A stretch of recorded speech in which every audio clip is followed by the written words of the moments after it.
Hi, folks. Nick Tucker here with the Historical Fencing Guild. As always, the Historical Fencing Guild is brought to you by the Simple Sword, the Historical Fencing Guild's Manual of Defense, Volume 1. Now, why is that Volume 1 necessary? Because by the end of next week, Volume 2 will be out. I will do a premiere of some sort, make it all worth your while for watching. But, folks, we're going to get into access for that. It's going to be a wonderful thing. I'm really excited. That's why I'm a little chaotic tonight. I'm also not feeling terribly well, so you'll be seeing a little bit of this magic elixir action along with my normal stuff. I will guarantee to you, Steve, Volume 3, which will focus on spears and pole arms, will be much shorter. Hi, Michaela. Now, I want to thank my patrons so much, and they are listed at the end. But it is Steve Augosto, Cindy Kemp, Brian K. Morris, Stef Mari, and we have two new additions. I'm going to butcher the pronunciation of this name because I'm fighting both a head cold and my own stuff, and I kept forgetting to ask. But I was talking to him, and I just had so much fun. I keep forgetting to. But it's Lee Kǎijié. I don't know how to pronounce that. But I'm gonna go with Lee for now. If that is an error, it is not meant in anything but respect. And Ronald Riehn, an old friend. So yeah, we have new patrons. I have 5 subtopics. I asked you guys. This is a little different than my normal show. This is what I call an OTR, off-topic rampancy, where I open the floodgates to my patrons, to my colleagues, and my friends, and I ask anything you want to know. Yes, Cindy, hi! Cindy Kemp's amazing. www.ckoepp.com. But I really want to start getting into the questions. Yes. I was going to make an announcement. There will be a new Patreon level coming because an unnamed friend basically informed me that I need to make options for more generous people recognized. There may have been threats of violence because, compliance is a thing. So I will be doing a new Patreon level. It will be titled the Sword level, and it will be based at about a $20 a month donation, which seems huge to me to ask. But you will get a custom device or sigil.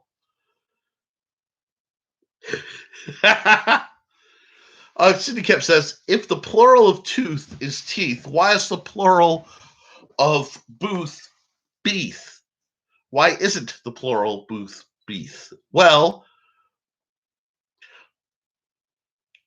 why are mouse not Mises? And now I want some Reese's Pieces. Gosh, no, I'm not going to fall into poetry. You cannot receive if you do not ask. That's right. And I am not good at asking. I'm used to toiling. It's on my wall in my wife's room. It says, we the unknown, led by the unknowing, have been doing the impossible for the ungrateful for so long we are now qualified to do anything with nothing. And I'm so used to operating that way. Having a budget is kind of new to me. And it means that eventually I'll be able to upgrade my gear where I can do this safer with my new needs, because the assortments of bracing I've had to buy to function has kind of been rough on me. But there's a few other things going on. That being said, it is going to get better. The first questions, so I wrote a list in order. I will go for them. The first question, yes, absolutely, Michaela. If somebody wants to donate gear directly, I've been trying to set up something like an Amazon list, and we'll see how that goes. If you know other sources, right now it's a matter of PMing me, because I don't have a PO box yet, and we're trying to work the finances to be able to afford a PO box to get shipments. So I'm not giving out my actual home address out online. So that's kind of what I'm working on. a lot of plans got stuttered through COVID response, and that's one of them. So if you know me and you want to donate something, by all means contact me directly. It's like, Michaela, I know you pretty well. We exchange, so that would be no problem. But I do have a colorful and sordid past, and I don't necessarily want everyone knowing where I live. Mass delivery. Absolutely. Now, I'm going to start. We're off topic, being off topic, and I love it. The questions. The first question that came to me was the pros and cons of spinners. Now, this is an interesting thing. As my son was playing, apparently, before he got feeling not good, with my normal karambit trainer that I would explain, when someone says spinners, they usually mean something that could be spun, like this, like the Hello Kitty karambit, those ones made solely to annoy Steve. But yeah, spinning weapons are interesting. I put them in categories like flail weapons, so things like nunchaku, flails, Mankari chains, a few other things. I tend to like to have better control. You really want to make sure you have something to hold on to, and you can get it where you need it to be when you need it to be there. That being said, there is nothing wrong, and a nice, fun weapon, even if it has a bit of personality. Like, this is obviously a very tongue-in-cheek item. This is what I call a soft trainer. It is just 2 layers of camp pad that had been cut out in the shape of a karambit and then wrapped in tape. I had access to some truly beautiful, I'll hold it up so you can see it, Hello Kitty tape. But, we're getting messages. I'm so shocked and surprised by this.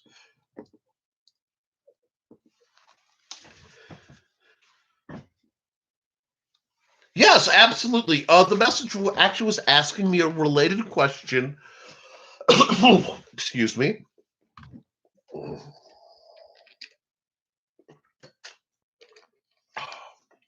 A related question about lanyards and how important it is to be able to tie your spinner down.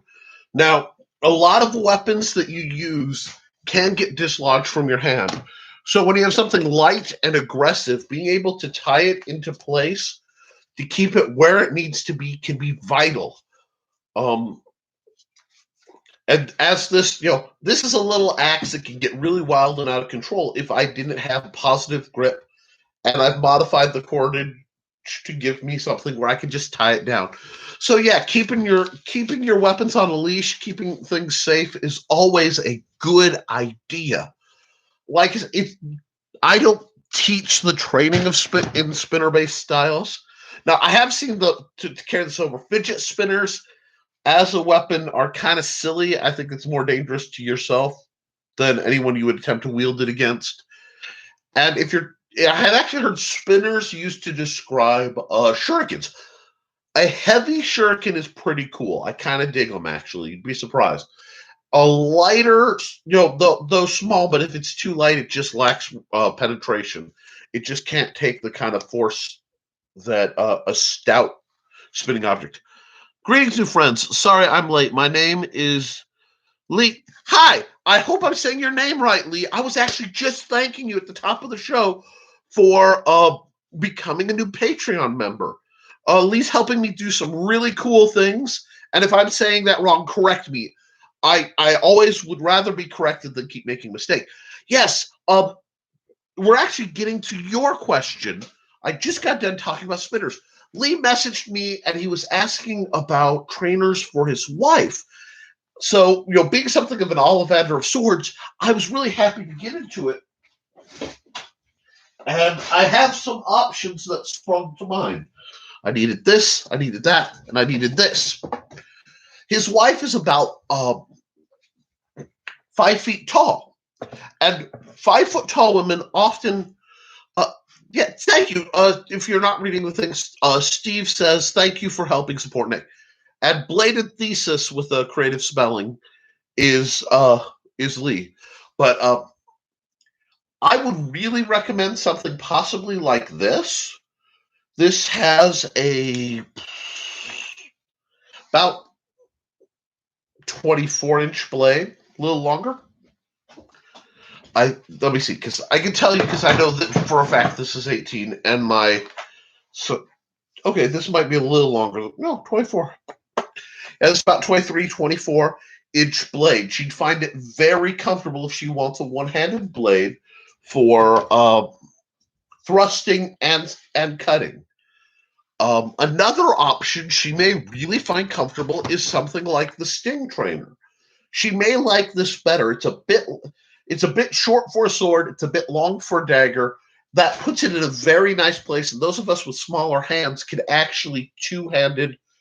I can actually, and my friends, lovingly laugh at this, because it has this sort of mushrooming pommel. I can get enough control where I can use two-handed techniques with this little tiny guy. A lot of it, when you're selecting a weapon, obviously it should be scaled to you, but it also needs to be something you're interested in.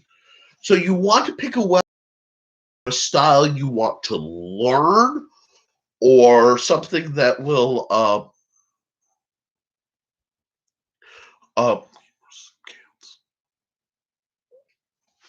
anyway, that that will help you be excited about it. See, I quite like this for several reasons. If it didn't have, I'm a big pirate guy, let's be honest. I love hangers. This is also, if it didn't have this guard, it would essentially be a very nice scimitar, but I prefer the guard. Now, sabers are a weapon I first started getting into, as are light scimitars, falchion breed. Oh, not a plan. I'm glad to help. This, as the name is Chinese, Lee is pronounced. As the name is Chinese, Lee is pronounced. The surname pronounced. Okay. Kǎijié. Okay, it's Chinese. See, I spent some time at one point in my life learning Japanese. So I tend to break down the words by symbol-based syllable, not necessarily Romanji Americanized pronunciation. I tend to read in chunks now because of it. But I knew with Lee involved, it had to be of Chinese, not Japanese, or at least not Japanese, not necessarily Chinese, but not Japanese, because the Japanese really have more of an R sound. They don't mess much with L sounds. So, okay. Kǎijié. I will promise to both attempt and likely bungle it. Oh, yes. No, Steve makes a valid point. Steve, what he said, needs more soup cans. He's talking about the grip. Well, right now I'm addressing Kǎijié's wife, who's 5 foot tall, small, likely equally small-handed. So when you get a weapon like this, these are usually, and I haven't experimented, I'm going to get some more of these exact trainers, and I'm going to actually grind the belly of this hilt down a bit, because I want to see if it's solid. If it's solid and I can grind this down, I can actually make it narrower, which will make it easier to accommodate the metal parts of my braces for training purposes. And yes, you will see changes in my style that may not be reflected in my teaching as I accommodate to the different braces I have to wear for my assorted conditions. But yeah, this would be good. Something like this would be good. If she's interested in more Chinese systems, more Japanese systems, something like a wakizashi would be basically a katana scaled down, or ninjato would be a straight, because I know she.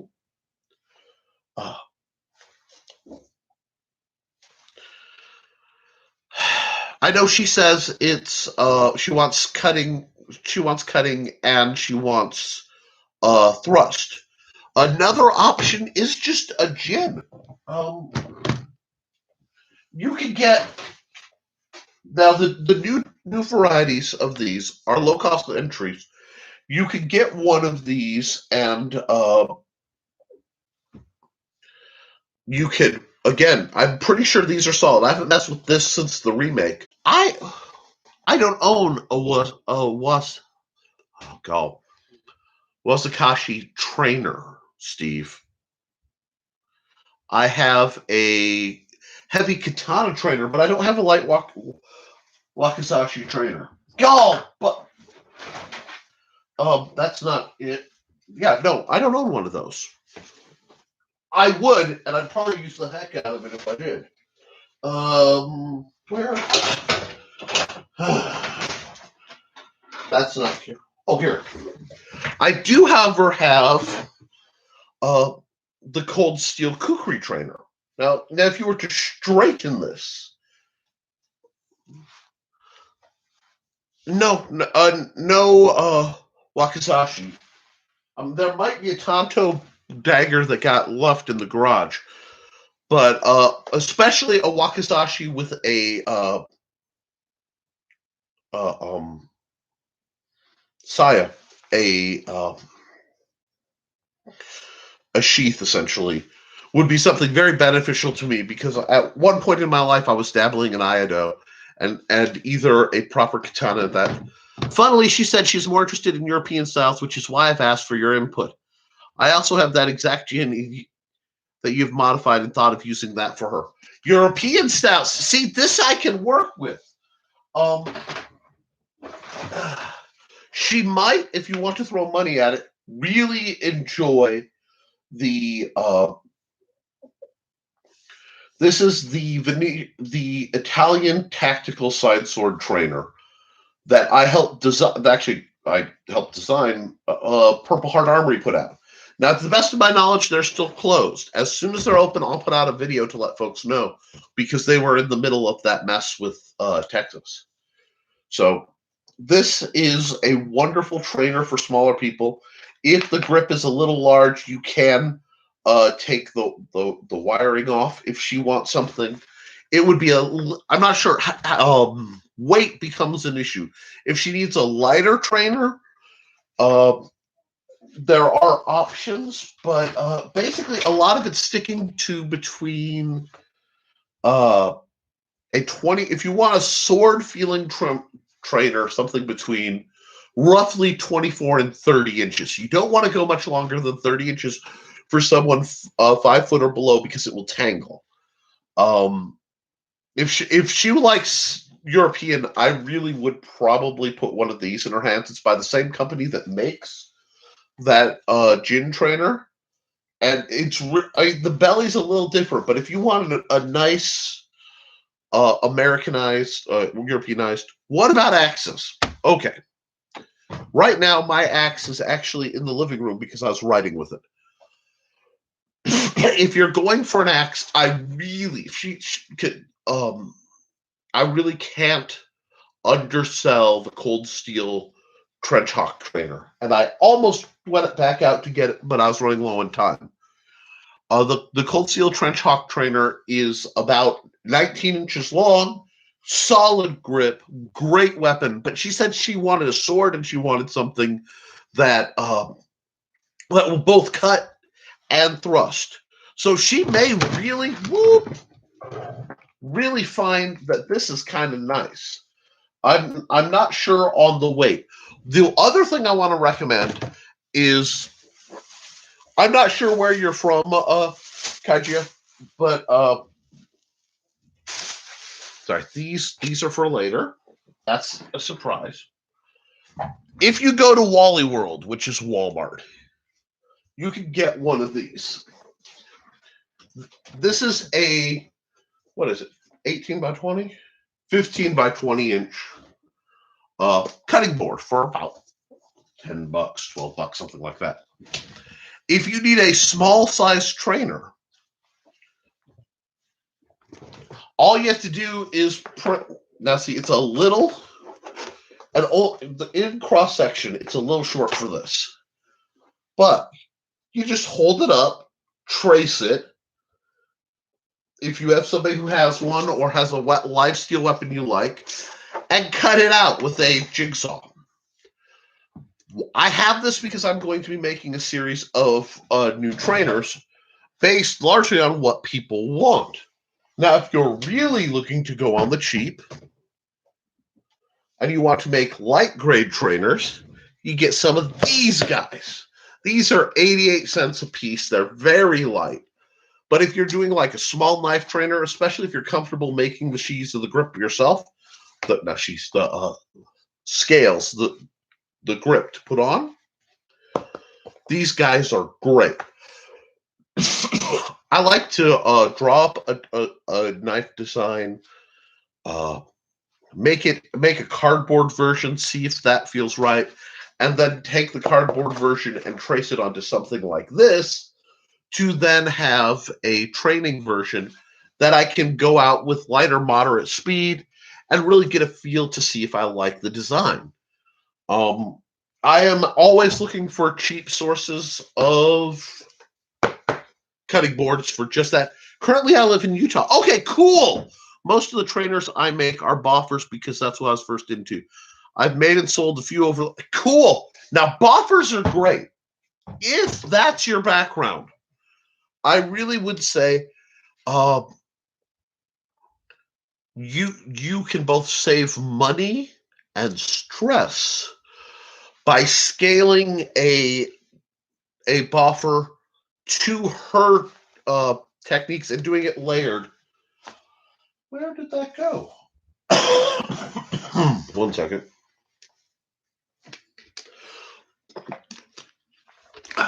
My point being, anyway, I'm not sure where my boffer went.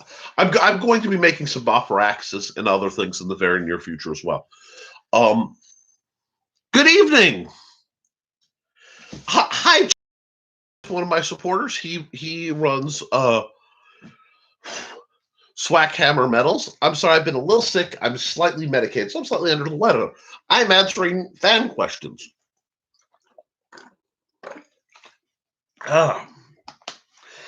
Now, Kǎijié, yeah, I would really consider making her essentially a boffer version of Sting if you're doing a flat style boffer, not a pool noodle style, or well, really easy. Does she want one-handed or two-handed? So let me know if she wants one-handed or two-handed, and I will. What I can do is I can put up some suggested designs, and we can set up something through the public group where good designs and ideas I can give you images, and because I didn't know and normally when people are close to me, much like John, I'd just be like, okay, help me hammer it out if I have the materials, and we'll make something. But since we're a bit at range, because Indiana and Utah aren't exactly neighbors, we will definitely work something out. I will admit by your handle, I thought maybe you were one of my international viewers. So that's cool. I love Americans. But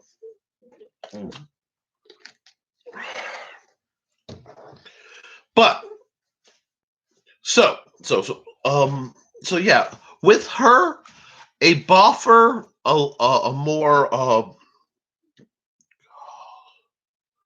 lost the word. Give me a second. I hate cold medicine. It always does this to me. Plastidip. The Plastidip style boffers. The really nice ones. Road trips can happen. Very much one-handed. I've invited a friend of mine to join the public group so that we can discuss things there as well. I just approved a bunch of people and some that said you'd invited them, so we can definitely discuss it there. In that case, I would recommend What she probably would want is something akin to this. John gave me this sword. This is my favorite live steel sword. I have, if she's very much one-handed, a small sword with good hand protection. Smaller people have even smaller finger bones. They're more likely to take damage. So I'm very, very protective. What we'll do then is we'll get into start a thread on the Facebook public group, detail everything that she wants in a weapon. I'll put up some designs. I'll sketch them up, and we can either talk through retailers or we can talk through crafting technique options, depending on what you're good for. Exactly. And like I said, once it's there, we will group think. And that's the other great thing. You'll note, I didn't set this up as the Nick Talker School of Fencing. All hail Nick Talker. That's not what I'm about. I'm about groupthink, bringing people up together. That's part of why I'm a proud member of the Rising Tide Broadcast Network. And I completely misplaced my paper. But I'm a real professional broadcaster tonight, folks. The next show there are several shows on the weekend. I will plug them. Oh, I know where it is. It's on my phone. Thank you, whoever just messaged me. Yes.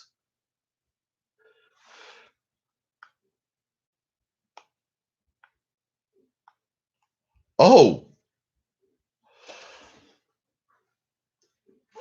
No. I just got a very nice message from Michaela offline, and thank you. Thank you so much. We definitely could talk about that. Absolutely. If she's looking for live steel, see the problem that I'm finding for her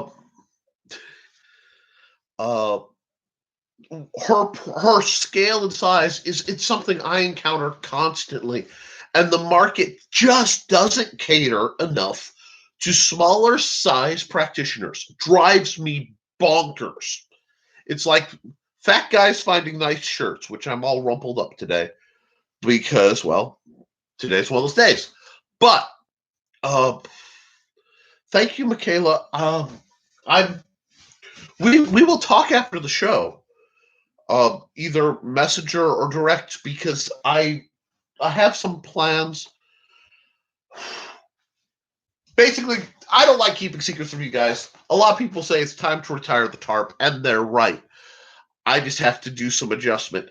I went for a month where I couldn't work my hands at all, in that I had about this much range of grab. So it really made things tricky. So yes, upgrades are coming, and I will accept any help you can suggest. I don't have pride in me, despite my feet being proud. Now, hanger type swords or a spadroon. See, it's really great. Sorry. Hangers tend to have a curved blade, spadroons tend to be straight, and the difference between a spadroon and a small sword oftentimes is just the width of the blade and the nomenclature used. So,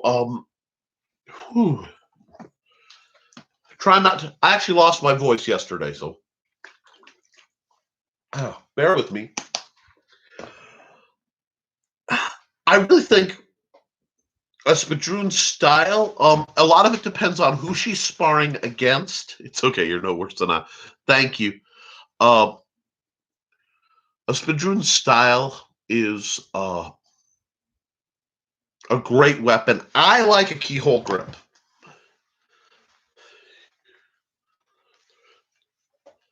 No. Okay, Michaela said, it's okay. We love you, Nick. You're totally right. Swords are not meant for short girls like me. Wrong. Swords are not being made. Honest to God, if I had a specialty, it is largely women around that 5 foot, between 5 foot 5'5" line. The vast majority of my students over the years have been short women. That's why I started making. I'm not kidding, guys. It's part of why I started training myself. I just dropped my. Yeah, right. And I'm sorry, because subtlety and empowering small women. This is great. Why I commissioned this? Because this is going to handle a lot of wheels with a bow. So that means you have a lot of grip strength. Don't hesitate. What you want to do, Michaela, you're basically your blade, because this is almost perfect for me. This, I have to get farther over. Okay. Outstretched fingers flat out. I have about a 30-inch inseam.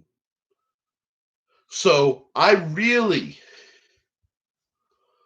am prone to liking something with a blade no longer than this and not much shorter than about 2 feet to keep it within the dagger sword line. My personal rapier has a 34-inch blade, but it extends because of the way the Augosto, so it's about 36. It's just about balancing that all out. So that would be this guy. What, this is the 36. It had to switch when the blade got replaced. This is a very reasonable rapier length. Now, the more thrust-oriented a weapon, the longer it can be, till you get into the wonderful world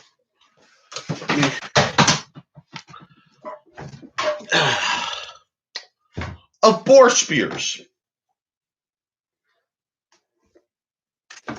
That's right, John. That's right, Brian K. Morris of Risingtide Publications, who has the world's best newsletter, second only to Cindy Cap. Thank you. Steve Clausen says Boss Blades will have a wow. Whew. We'll have a smaller line for smaller people because of the coven. I am glad. Oh, God, Brian's getting me back this week for all the times I've derailed his mornings. But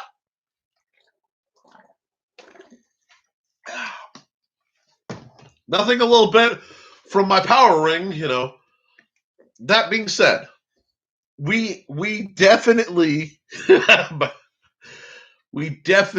will.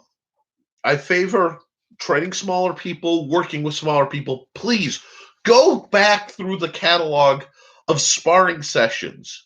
You'll see me working with people like Stef Mari, who I think Stef is 5. I am not a cryptid on this channel at this moment.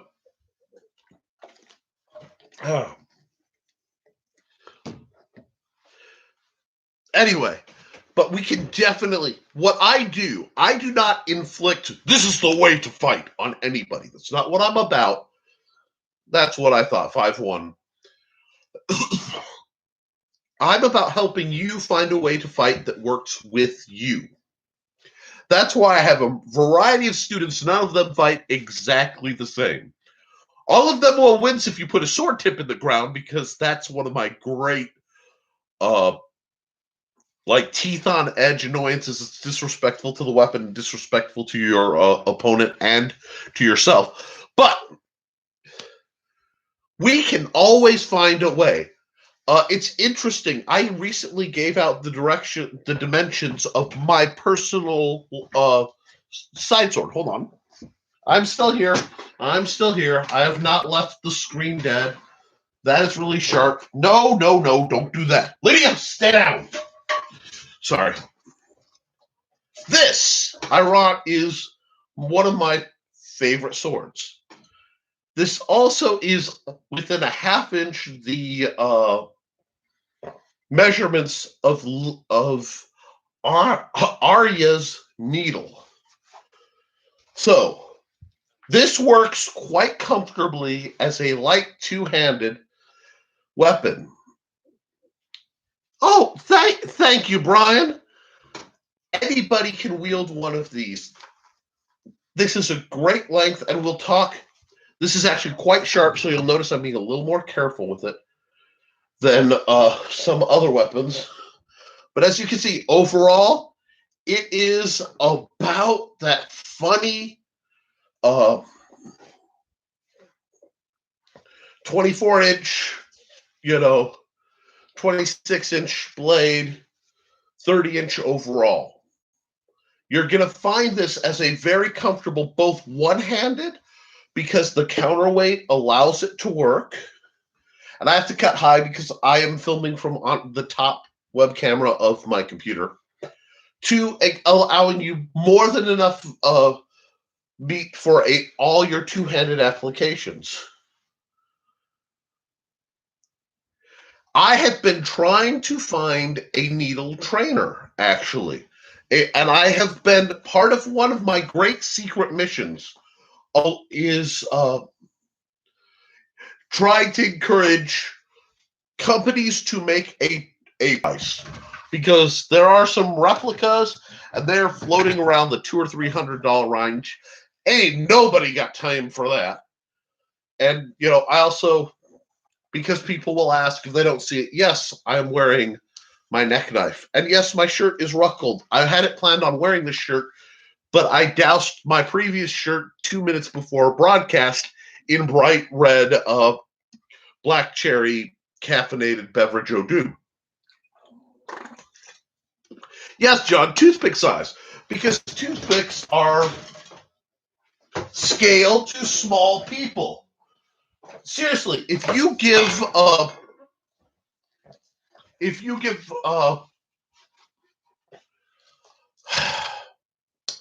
Tinkerbell, like I can fly, Tinkerbell, a cocktail toothpick sword, it'll fit her pretty well. This is Lydia. She is my assistant. Get back on your wall, Lydia. She serves a perfect job of she keeps my son out from where I store the sharp shinies. But she also terrifies a few of the guildies, and I find that more than amusing. But yes, she's my assistant. I really, guys, that's what I'm talking about. You see what's going on here? Yeah, thank you. I'm half tempted to set up a fan page for Lydia, because you guys seem to like her so much, and people ask me. I should get her to talk for you guys, but we'll see. Lydia's kind of shy. Anyway, but yeah, see, Michaela, this little rapier that John got me. Will you quit playing my guitar, Lydia? Anyway, would be just wonderful for scale. I wish I had 2 of these. Actually, I think I do have 2 of these. If I have another one tucked away. And trainer versions. This is one of my absolute favorite swords of all time. It allows me both a double finger and a single finger keyhole grip. There's some debate whether one's French, one's Italian. I don't care. It's what works for me. It's small enough and balanced enough, I can write. This is a really, really wonderful little sword. And this would be called a short sword. The closest I've found is the Spanish Bilbao, being a small sword like cavalry straight saber, very strange weapon in the colonial Spanish colonial Mexican and around the War of Independence, the Revolutionary area of history. Really great little weapon. I adore this thing. Like I said, I wish I had 2, and I wish I had about 10 poly versions, because it would be one of my main trainers for the young ladies and the older ladies and all the short people. Another thing, double finger, absolutely. Michaela, get yourself one of these. It will be black. Mine is spray painted orange, because the fight videos I usually do are often after dark, and this showed up on camera. I want my students and my opponents and my viewers to be able to see what's going on. This is a cold steel parry dagger. Now, as you can see, it is just short enough to not be a sword to me. But I like this because it trains proper edge alignment. If you keep this straight off your arm and you flex right here, you get a very fast way to learn offhand dagger. Basically, you can park this, do that and that, and you, as long as you remember to poke once in a while, you now know how to dagger fight as long as you have, say, a sword in the other hand. These guys partner well. You will be seeing a lot of these as soon as it's safe to spar again. For sub $15, I've seen them less than 10. And yes, yes. Michaela, you and Steve would get along very well. But let's see, what's all that?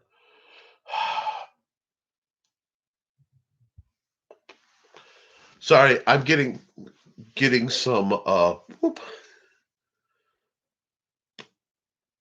A lot of messages. I try. I'm not sure what I did that would be sexy, but you know, I try. Now, she's very, very spoken for, if I recall. But and you should come with warning labels, Steve. I love you, man, but there should be a little dude waving like flags saying abort. You know, there you walk into a room and red flag vendors open up business. But hey, you know, I don't even feel bad. It's off-topic rabbitsy. I'm allowed to be off-topic. So yes, Michaela, I will gladly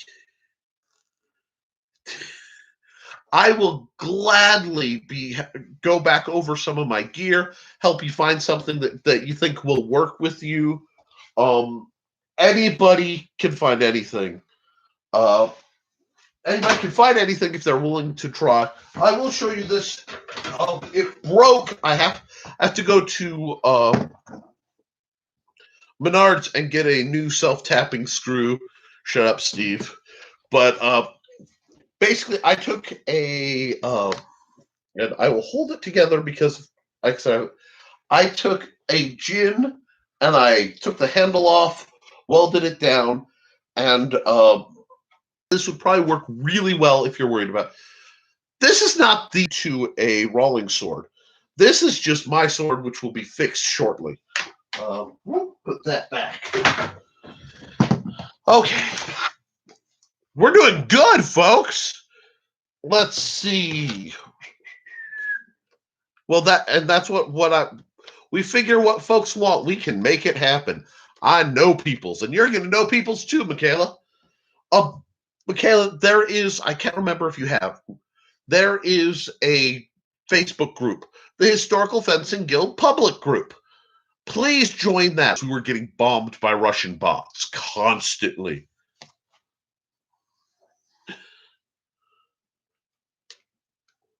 That is wonderful. I actually have the old style one rattling around here somewhere.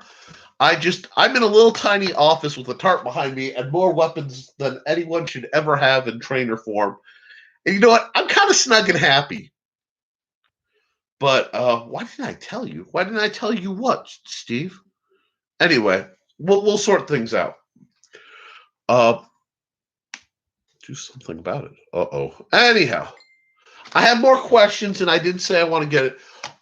You will hear more pinging that I don't answer. If I am late, that's because I'm getting pinged by unrelated things, and I want to keep it where I can hear the people who can. Alrighty. Oh,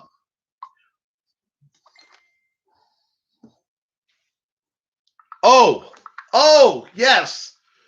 Well, like I said, I just basically give a humanity test to anybody coming through, and then if they post things that are like, buy this product, and it's not like an author or somebody who doesn't suck, they get axed, deleted, I take it all out. That makes sense. Okay. I think we've talked about best sword for 5 foot tall women. In fact, next week I can make that part. Well, actually, yeah, I'll split it. Next week I want to do a big talk up on the fighting axe because hopefully by then, knock on plastic, it will be published and out. But I will definitely go over best weapons and practices in between But yes, so we've covered that. Favorite inspirational sword fighter. Okay, I gotta ask who were the sword fighters who made me want to take up sword fighting. I mean, this is a kind of silly thing to devote a vast amount of your life to. There are a lot.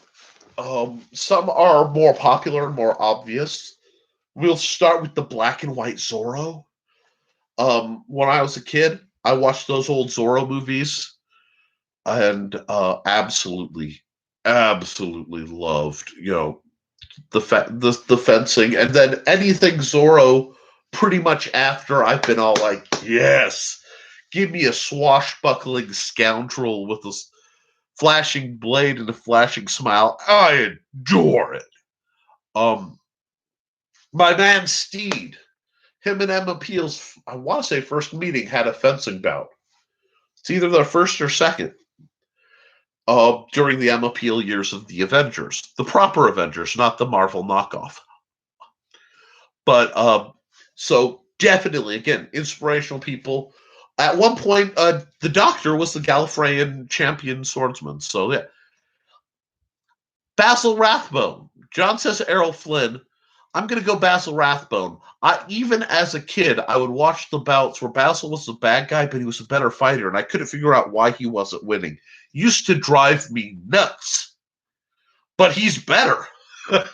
Obviously, the greatest fencing bout in history in film being between Inigo Montoya and the Dread Pirate Roberts / Wesley.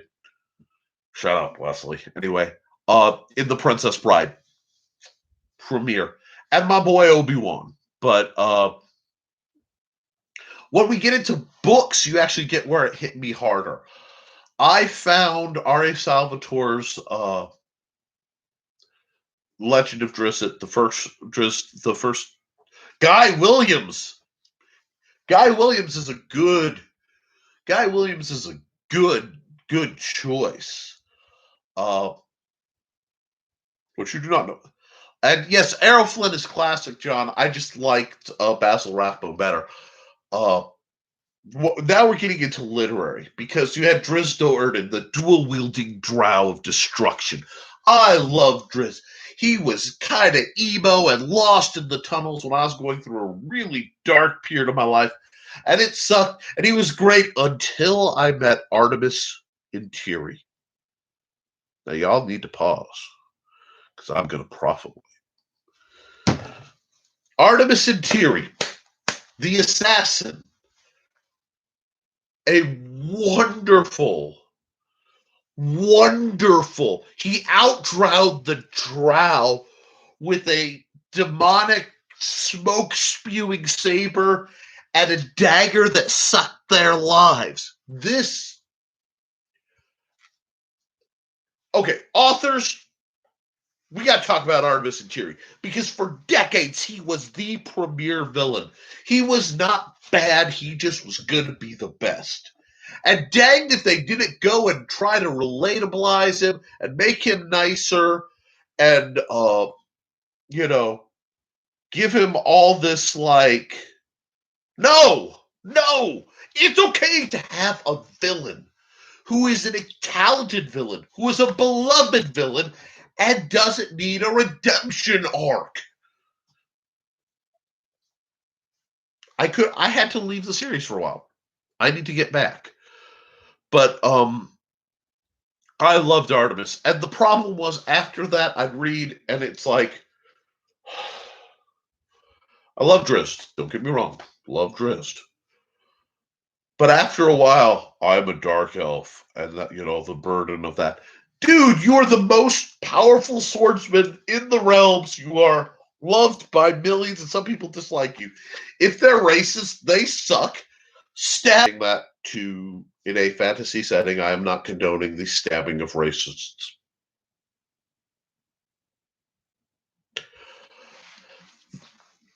But yeah, that broke me out.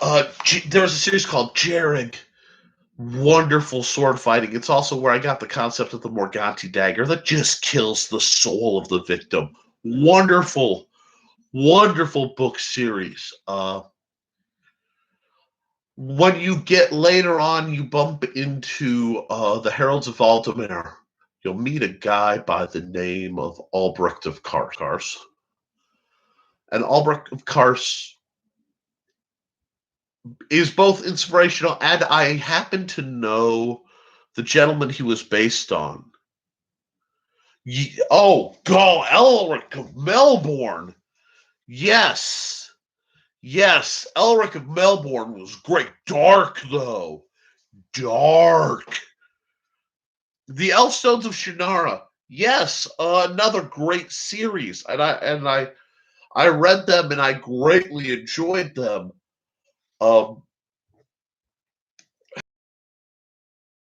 Sword books. Find the characters you want them. A huge amount of what I've done over the years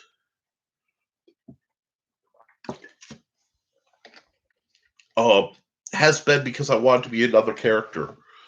Okay.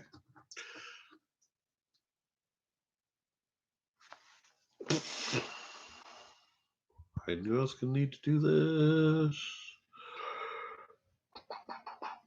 Okay. Kǎijié says, I actually tried my hand at making a buffer version of Indigo Sword. It looked like absolute garbage, so I tore it apart and remade it something better.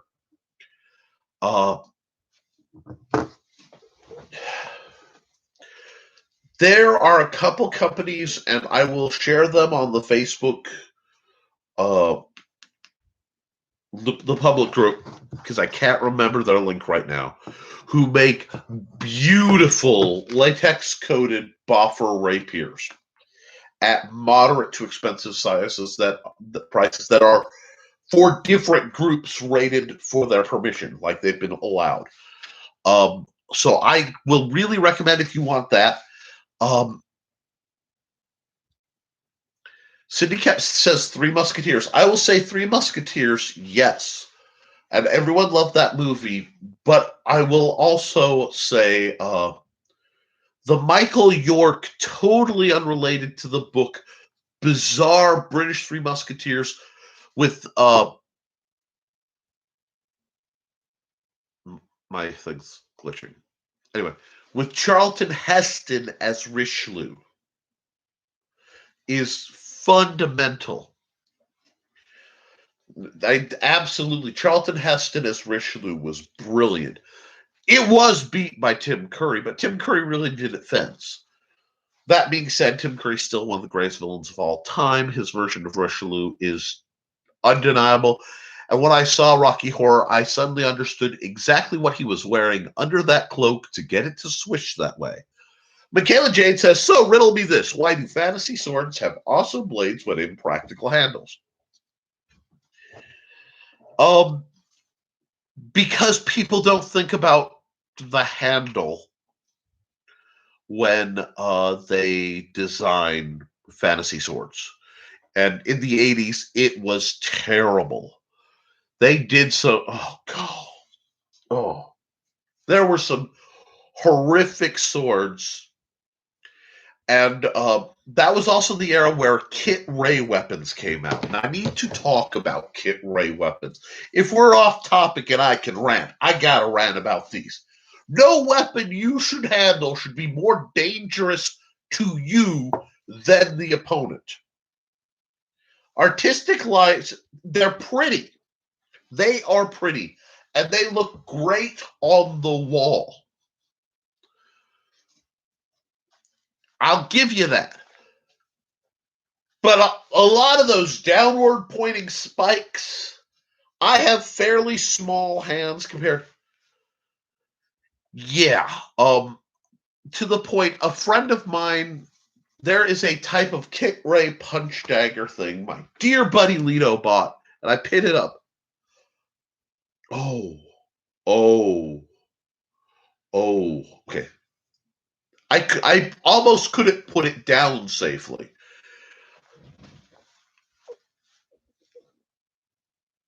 Oh, God. Kǎijié said, Count of Monte Cristo. If I hadn't already been into swords, I would have quite after that introduction to swords. I read the book after the gym. Okay, guys, I talk about the Count of Monte Cristo. Speech impediment and love of sandwiches gets me every time I say that. But that film has the best realistic brutal sword fighting I think I've ever seen. It's elegant. It makes you better for having watched it. Basket hilt rapiers are totally doable. Kit Ray is way up there. Like I said, any weapon that would damage the wielder more than the opponent for the purpose. Yeah, that's a great weapon. I've handled basket hilt rapiers. As long as there's enough of a grip. Let me see. Okay. That's right. Cool. What we have here is a Rawlings synthetic saber that's been moderately purple plastodipped because this actually belongs to my wife. It was something I set up. Now, I can get, enough of a grip where you can actually fight, this is very much a basket hilt, quite well with a basket hilt rapier.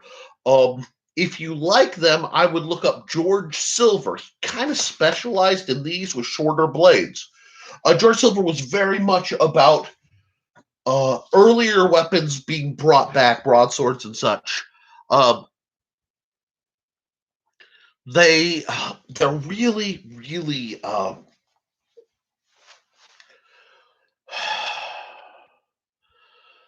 they're good at hand protection, and they kind of evolved into ale knives, which are one of my favorite things on earth, because the idea of essentially wrought iron brass knuckles with a spike of a knife off that you punch mace people to death, it just makes me happy. It's not elegant, but it makes me happy. And that's okay.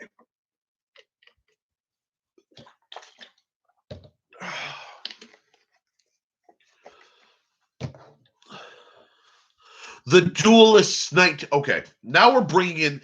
I love being in the company of people who understand good sword movies. The Duelist 1977 is a fundamental, amazing sword fight. It's a great movie. It's yes. One, yes. Two, the movie, the scene with Jim as Edmond Dantes and Guy Pearce as Montego. Speech impediment, guys. We're gonna work through it. That just brutal and real. And the problem is, once you understand sword fighting on a level, it makes some of the wire-foo silliness almost painful to watch. You kind of, as long as there's an element of comedy, you can step out of that bubble, but it hurts sometimes. And bad fight choreography hurts. And I absolutely cannot stand bad fight choreography.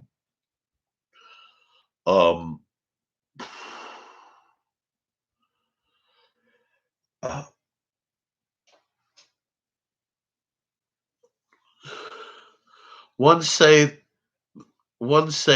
there will be better knife movies. Knife movies. Knives are actually almost worse represented. One day there will. Yeah.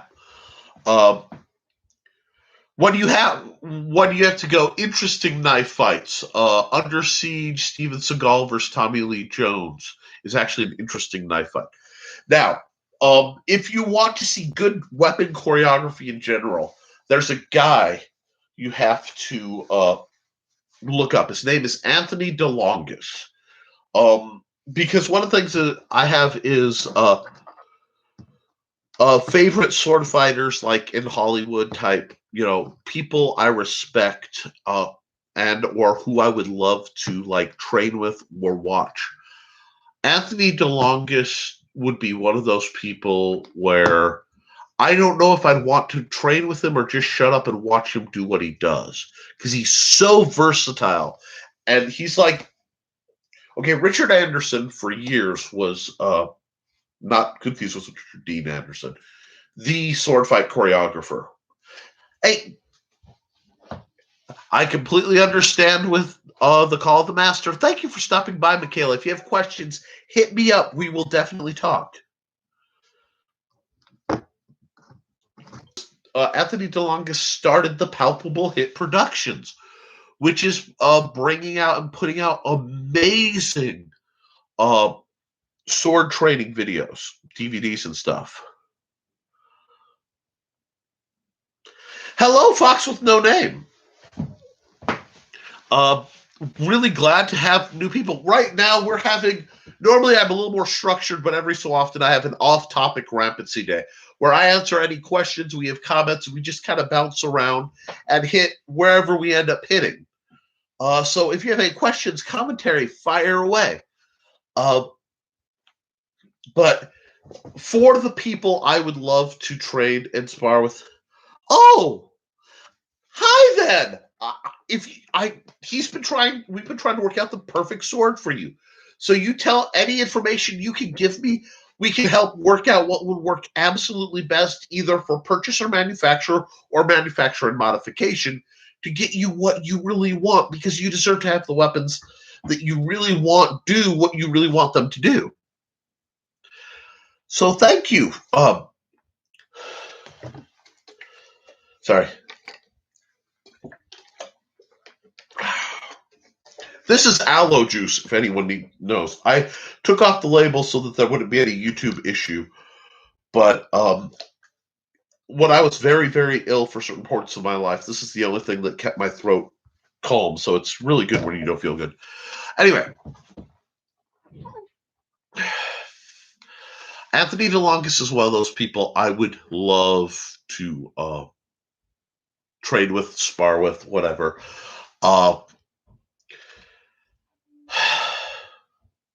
Oh, awesome. Thank you for understanding. Now, since Forged in Fire has become a thing, Doug Marcaida is now known in common circles. There is someone like I would love to spar and train with, because he's a versatile. See, I'm at a point where trying to put me in the traditional style of, here, come here, learn this style. This is how we do it. Huh, huh, huh. I'm too warped and damaged and abnormal for that. I need a flexible approach that can. But yes, I'm sure. Okay. John wants to rely on my nifty. Let's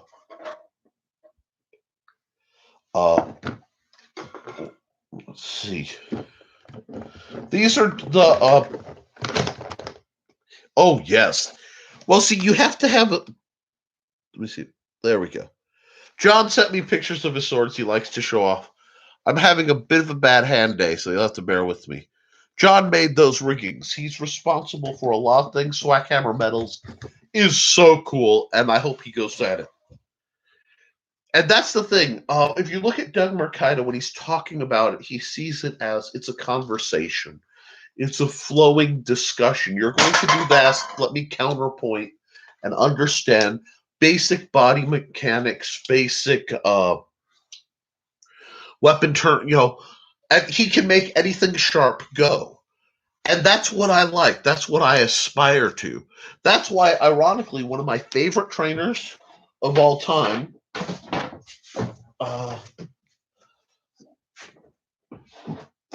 and I need to grab that, which is way over there. Why is that there? Anyway, is this. This is the cold steel. I think it's a Eskrima stick. It's based on rattan.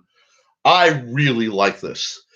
And if you can handle the weight and the grip diameter, it is a little heavier. It's about a half again heavier, maybe twice, like PVC. This is a great trading tool for a variety of systems. I love this because the grip is just like they need to patent this grip or something because there's an ultra fine, almost invisible to the naked eye, wood grain, just like very bamboo style. But the grip, when your hands are wet, when they're dry, it doesn't slide. It just stays put.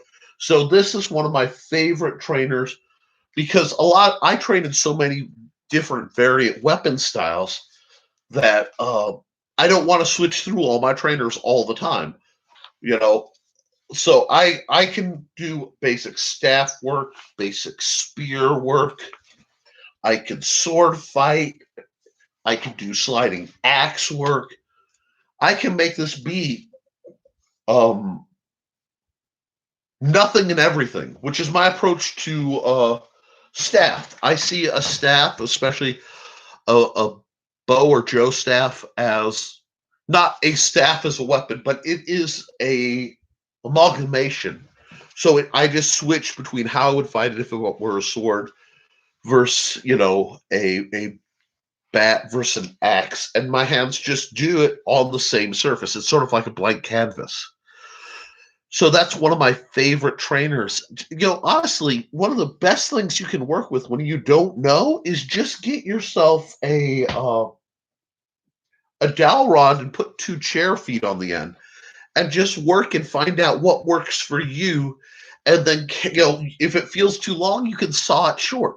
If you want something longer, you can get something longer. But that 36-inch overall is a great start. And how it moves naturally in your hand will really help you find what style works. And then when you find the gross movements that feel right, you can then watch videos of any given style. Watch if your movements look like they would naturally fit that system.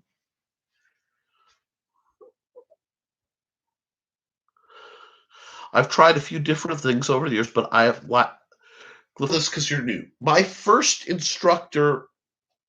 Now my net is being a little dodgy, so give me just okay. My first instructor was a gentleman by the name of Dennis Yakus in the SCA. I say instructor because I trained under someone else who trained over us, and it was very negative.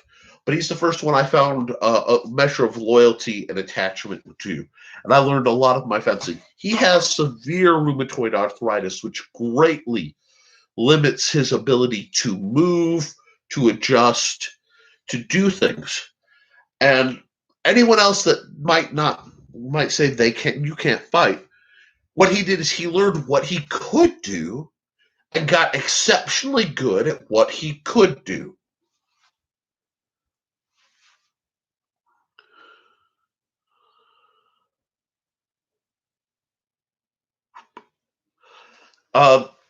Brian Kimar says the internet is unstable. I think it's regional. It's very possible. But so what you do is you figure out the range of motion you have, and then you find a style that fits in the range of motion you have. If you watch my videos over different over long periods, you'll see me fight sometimes radically different. And there are even some days where I'm not doing well. So I'm sorry it's being choppy, guys. It's just difficult. As long as the message is getting across, I don't have to look good. I mean, I was gifted with this lovely face. So humility comes second nature. But a lot of it's about trying. And when you are trying, you can, whatever you do, you're beating the person that's you on the couch, first off. For me, of late, I haven't been able to stand like I would and move like I would because of nerve damage. Nerve damage is just a thing you deal with, and I've got a progressive problem. So as time goes on, I will be able to do less traditional, but I will evolve my style. So once we have a sort of baseline, this is one of those where if we were close, I'd have you come over for a private practice. That sounds terrible, but it's not, and we'd work on what you can move. We'd select a weapon as light as you find comfortable, and we go from there. Oh, you know what? I'm okay with it. You know, a long time ago, I knew what I was going through in the long run. It got names lately, and there's still more to go. But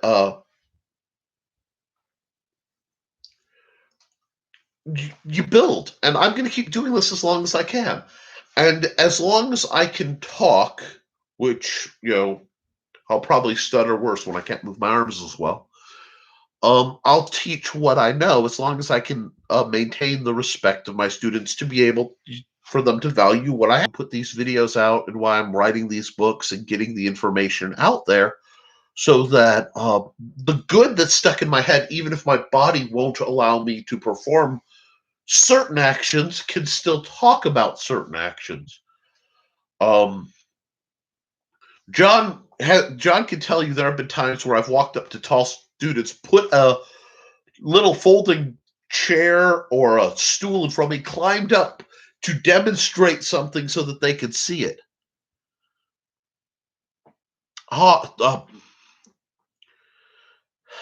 I found music to be helpful in reminding people rhythm of fight. Sometimes depending on the student.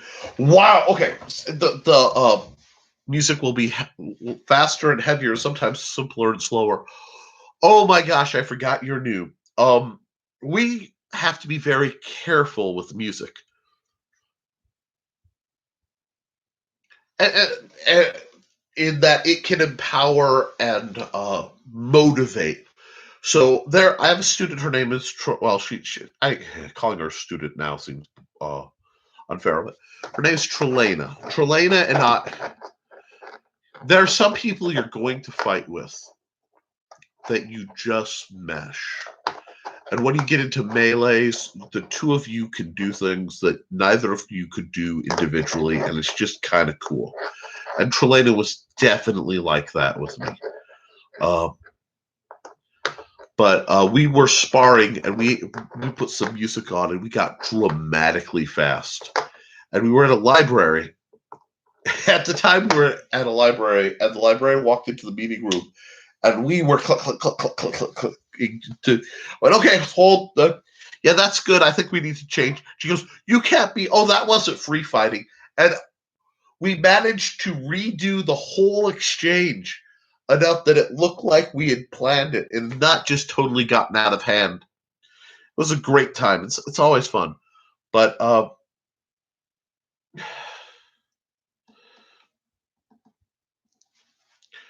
the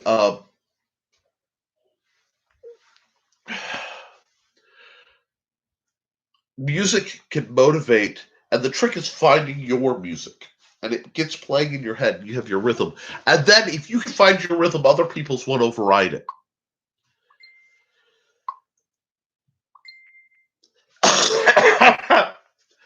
That you really don't know it, but you are in the right area, Fox, because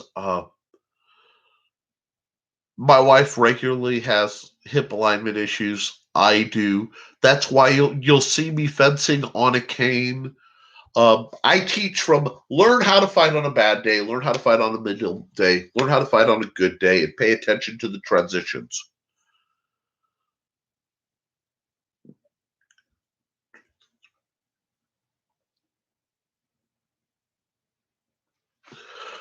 Yes, it is. He says, I also install in each student when you're sparring, go at the strength and speed of weakest student.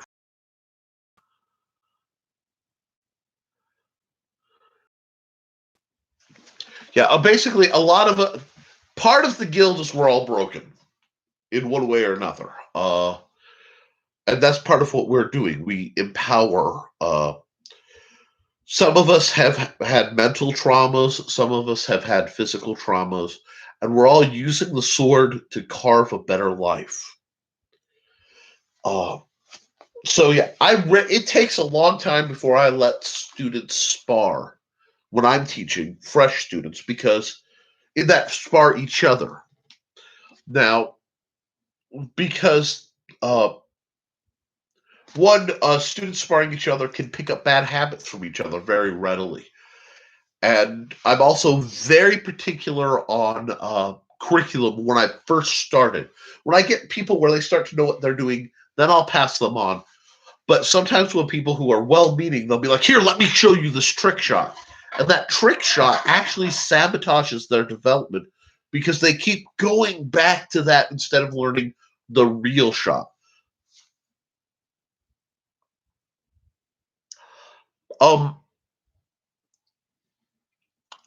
That is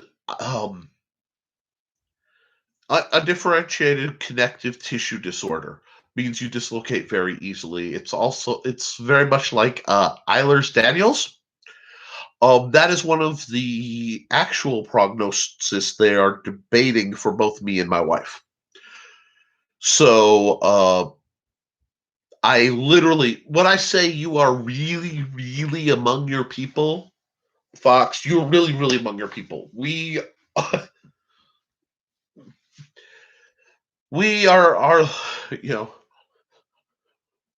we are the sharks of the open sea. No, but yeah, we all are working past that. But yes, absolutely. There's a training is an art form, and I talk about that in my book. So it's not like I have to go over with you my philosophy and all that too much. But I'm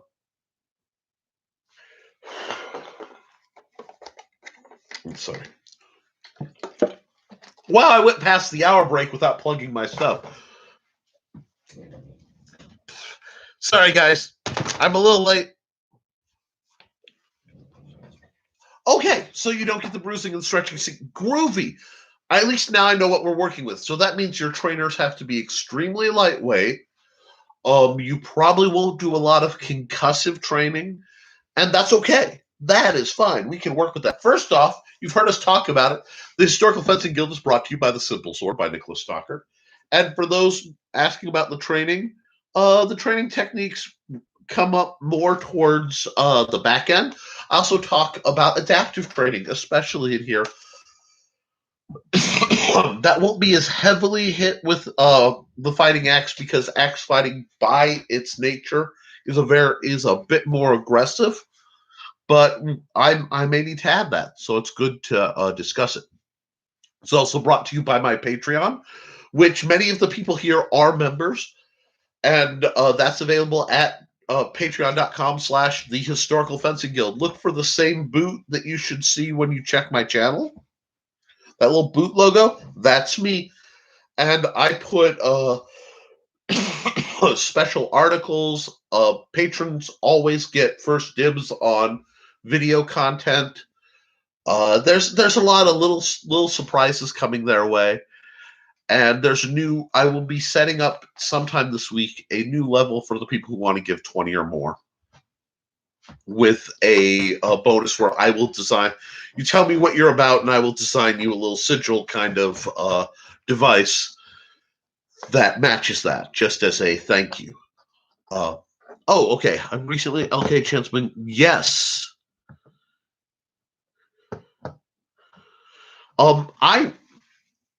Thank you, Cindy. Cindy says a bunch of us are walking wounded, and the group has been very helpful for troubleshooting. That's what the group is about. Another thing you can do, especially with that, is just get a very light, like quarter-inch weight dowel rod and mount a handle that feels comfortable to it. As long as your SSO, which is sword simulating object, is roughly the length you want and is sturdy enough to drill with. I've known some people who were they had degenerative muscle diseases. And we talked, and they actually ended up using old antennae, literally like telescoping old antennas from radios, just so that they could follow through the motions. Right. And see, if your muscles are strong but your tendons are weak, what you want is a very lightweight trainer. One thing I could recommend Hold on. You could get one of these for about $20, and actually just consider cutting it off and just using the blade. You could then shape the blade, wrap it, put whatever guard you want on the blade. It'll be a little bit shorter, but it would weigh very little and be very sturdy. I actually bought this thinking it was like my other one to do that with, and it didn't quite work out because I realized it was a different, they had changed the rigging, and after doing a review, I wanted to keep one of these in case my old buddy Sword Sage ever came around so that we could spar. Ooh, I just unhooked my own shirt. But, yes! Those things hurt when you get whipped by them. My brother and I certainly never did that as kids. Nope, not us. I don't know what you're talking about.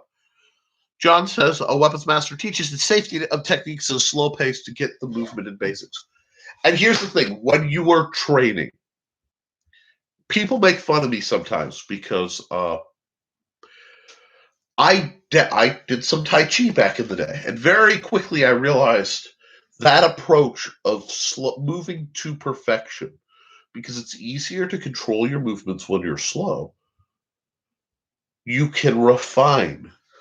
So instead of doing traditional Tai Chi, I started to alter it real soon to match my fighting style and my tendencies.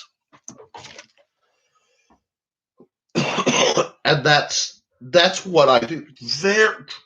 If you train slow, you learn fast, and you're better. Yeah, Sword Sage and I go way back. Actually, if you go through it, there are 2 videos on his channel that feature me that matter. One is, I believe it's called Visiting My Mr. Fix-It. I was much younger then. And we're actually sparring using those goofy Tai Chi swords, because they weren't called Jin when they were sold at the time. They were literally called Tai Chi swords. And had a blast. His narration of the fight is kind of colorful, so that's worth it. There's also, I helped him with a video where he was talking about how to do basically a parry that draws and guides your opponent where you want them to before striking them.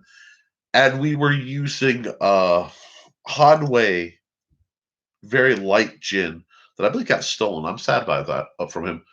But he slipped, and I actually, one of my proudest moments is I finger pinch caught a sword that would have over-penetrated and been quite problematic.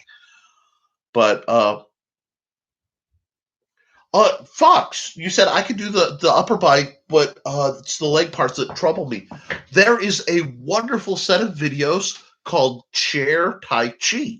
I've actually, when I am having difficulty with my legs because of the leg damage, I would oh,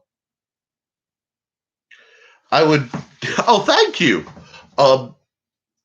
I would go over those videos, and I can't remember who did it, but it's basically a modified short form of Tai Chi done entirely in a chair where you rotate your body, but you're supported. That's one of those things I go to when I'm having. I have a whole gamut of different training techniques depending on how healthy and or uninjured I am. And I'm glad you saw that. Thank you. That's a great. Sage's stuff is great. I've sparred with him a long time. We spent years on my front lawn doing different things. And that actually brings up, I got a question. And the question was, it came from several people. It was, fight, could you take X YouTuber? And I got a list of famous sword tuber type names to discuss. And wow, guys, yeah, some of you guys who message me are vicious. I love you, but y'all are vicious. Turning this into like arena style situation here. But yeah, I will answer some of them. So, who would I love to fight? Could I fight? And who could I beat? I used to could. I would say I could fight and beat Sword Sage sometimes, but we have fought extensively. Now, I don't know. I have, I have neuropathy in both my arms and both my legs, and carpal tunnel in both wrists. No one's really sure uh, how I'm walking some days, let alone doing what I do. So it would be, yes, absolutely. Tai Chi can be just as effective and useful modified to fit a chair. And if you could modify Tai Chi for a chair, why not modify anything to work with it? That's why, yes. Well, Steve says you could easily. Well, thank you. Uh, yes, fought John a lot back in the day. And he's got like 3 feet on me, I swear. Well, okay. When are you taught? Well, let's different bouts, different things, and I'm not bashing. Sword Sage is one of my favorite people on this planet, and I'd love to fight him again. But I know because I fought him. That's why I started there. Shad of Shadversity, Shad Brooks. I would love to do it. He's in Australia, obviously injured, so he is very interesting form. A very style without a style. A lot of it would depend on who's fighting what weapon, because he is a devotee of the longsword. And I beat longsword guys before, but I don't necessarily like it. And I don't know if I can right now. Fox, and I'm just going to call you Fox because it's easier. I've been there. My therapist was working on my legs one day and was like, "How do you walk?" I responded, 1 foot in front of the other, just like everyone else. Yeah, that's pretty much. I'm out of a wheelchair every day that I'm out of a wheelchair. And I know odds are that day is coming. And I'm mentally preparing myself for it. Right now I usually go out with a crutch because canes and my hands don't work real well.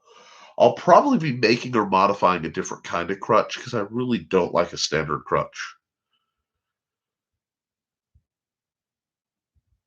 Okay, I can work some days. Yeah, I argue with Shad a lot, but I don't like. There's nothing mean there. There's no like anger there. I just disagree with him on stuff. But that's good. I like people I disagree with. I haven't seen Metatron fight, at least not much. Now, Skullgrim and Sword Sage have actually sparred, and Sword Sage has told me about Skullgrim, so I know, and I've seen some of his fighting. I think I could hold my own.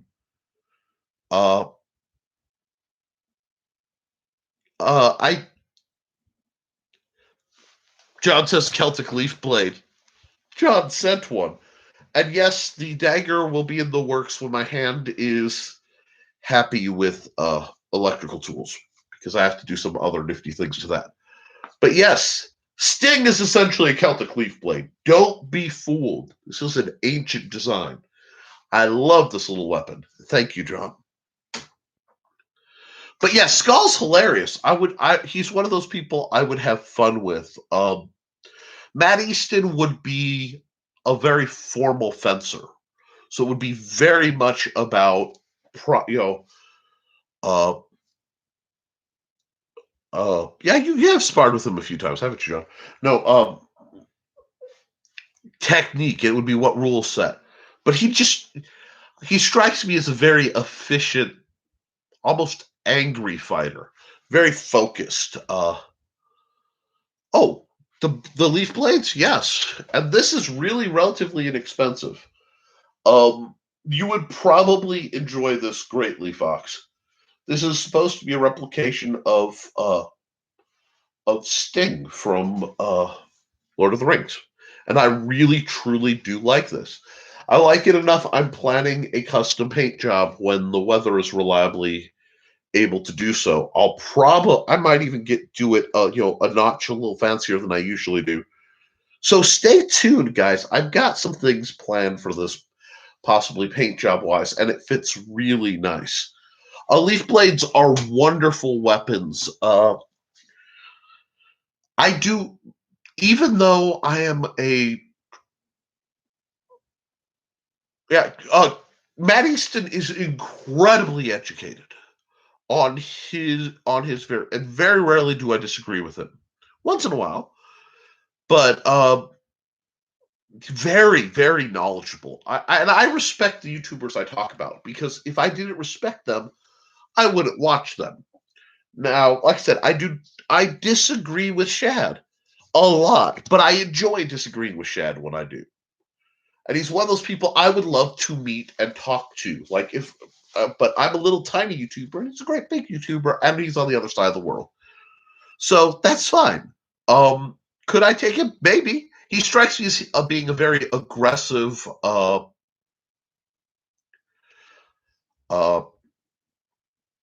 direct fighter. I'm much more of a defensive, retreating fighter. At least I was. I'm dealing with the pandemic pudge right now. I'm dealing with some health issues, so I'm going to have to see how I move. I will say Doug Marcaida would own me 6 ways to next Sunday.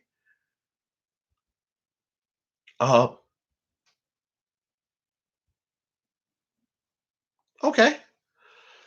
Also, you're all welcome to call me Fox or Foxy. I will probably slip and alternate between both, just because my speech impediment loves to get a hold of that sort of thing. And that's what's great. I have a speech impediment. I've had a severe one most of my life. I've worked around it. I can stutter here. Do you realize how freeing that is? I can stutter, I can stammer, and you guys still get the message. And that's really cool. That's a huge part of what the guild is about. Let me see. I went the wrong way.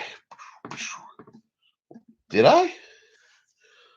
Oh, yes. Let me show you. Oops. John's Celtic Leaf Steel Blade, if it will let me. And let me get this, because you don't need to see the icons of assorted relatives. Absolutely. John makes beautiful stuff. You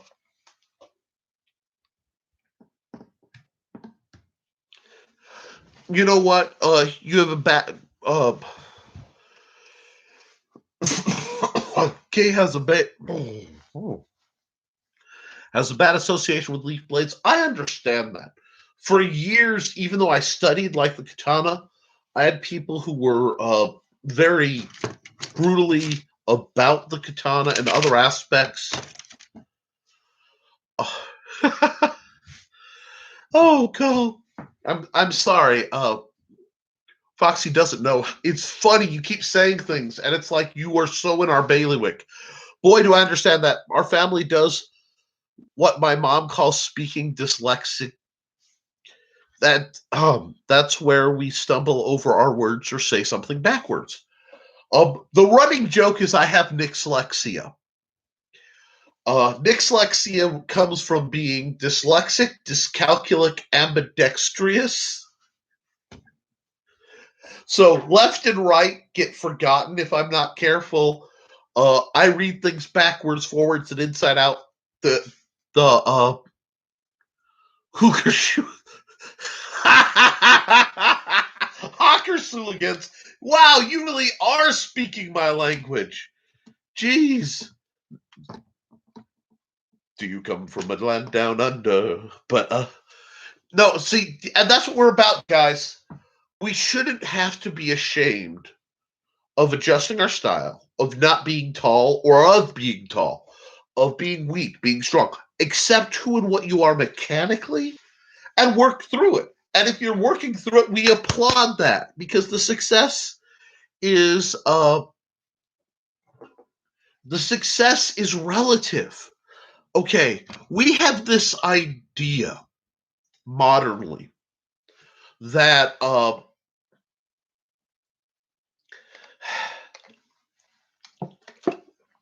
that Second place is first loser. We have this fixation. Oh, math. I transpose numbers. I do things with math that just shatters it. But statistics make perfect sense to me. Gets real scary. I've been a DM for way too long. I think in 5 percentile chunks.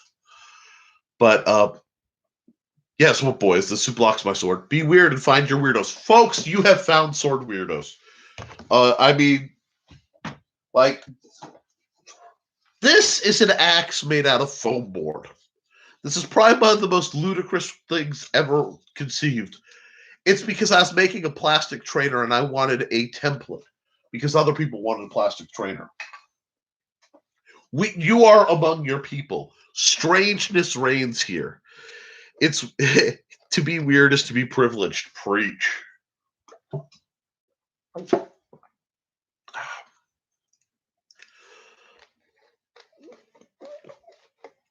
Yes. Yes. You're absolutely right. One, Vinnie Jones is great. There's a great actor. Steve says, I'm perfectly normal. The government says so every year. No, you're not a current security threat. There's a difference. This wouldn't exist if you were normal, Steve. Or that I'm normal. Just for the record, Steve has offered me vast sums of money to get this to destroy it, and I decline it every time because I love this goofy thing. And if I had more tape, I'd make a whole bunch. I'd make a legion of them. But I don't think I will. I don't want to diminish the thing. Yeah, the ambidextrous. They made me sit on my left hand as a kid. So it's weird what I do right-handed, what I do left-handed. Yeah, normal. You know what? Normal is what you call a sword that has traits of a small sword, a splintroon, and a rapier, and you're not sure what to call it, so it's just a sword. What? It's normal. Yes, I blame you and Stef for that heresy. She asked for it too, and she can't have it either. I actually have a little board. One day I will make a plaque, and I will put little pegs on it, and I will put this up on my wall permanently, and it will be retired so it isn't destroyed in use. But for now, it's still. Hey, you know what? Getting a thing to spin like that, it actually is trickier than you would think.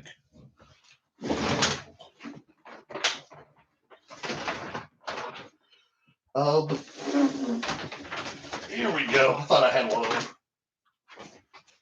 Yeah. Let me make sure. Yep. Steve gave me this. I like this thing. He's been trying to hook me with Karambits. Well, he has hooked me with Karambits. But he's tried to get me addicted to these, and I still have mixed opinions on them.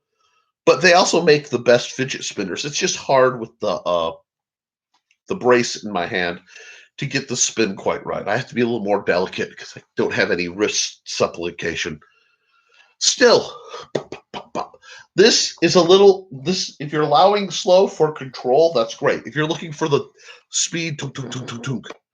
Also a converted lefty. Yay! You know what? Mandy thinks it's funny too, Steve. There has to be something in the world money can't buy. But yeah, absolutely. I put it in a normal brain is 6 foot tall, something called Behemoth. Yep, something like that. Yep. Absolutely. My point being, God, I am having an absolute blast tonight, just chatting and just being all over the place.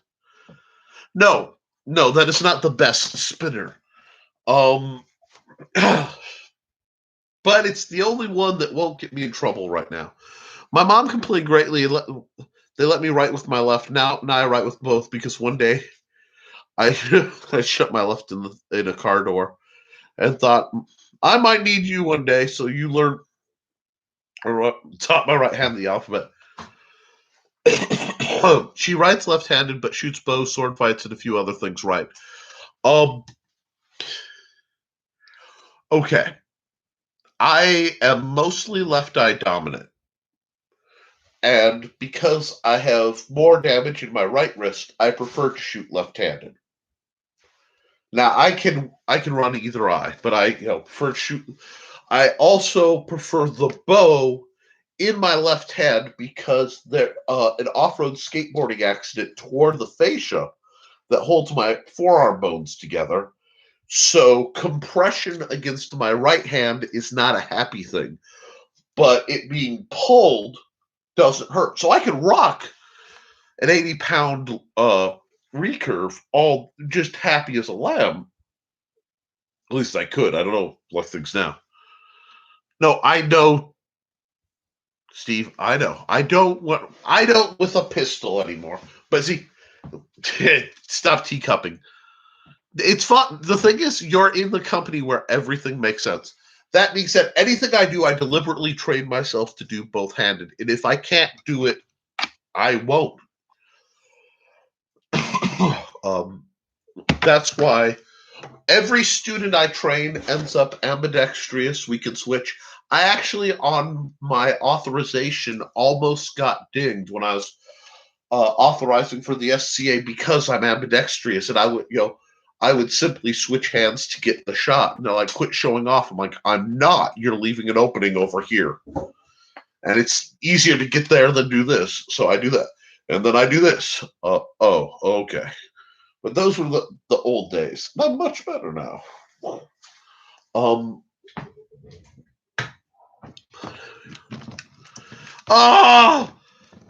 God. Come on, Nick. We both know Nunchaku, the original fidget spinner. I had some that I made myself a few years ago, and I may have beat myself a few times at first. Man. Left-handed scissors are rough. I despise nunchucks with an unbridled passion. I am a control freak. And anything I have, it looks cool. I'm not saying it's not effective, but I would rather have a stick this long than two of them with a bit of chain in the middle. It is just not my bread and butter. I'll let other people do that, but good for you if nunchucks are your thing. I had a pair of very nice speed chucks I ended up giving to a dear friend because he needed them more than I. Although I did for a while consider getting a whole bunch of cheap rubber chucks for practice just to mess with people. But yeah, guys, wear a cup. If you're fighting, wear a cup. If you're training, wear a cup. If you're fighting against somebody, wear a cup and a plastron right here. Why am I so funny about the plastrons? Oh, I will tell you. Because I was asked, what's the worst injury I received on the field? And that's, there are two. So I will answer that question. Yeah, no flails. No flails.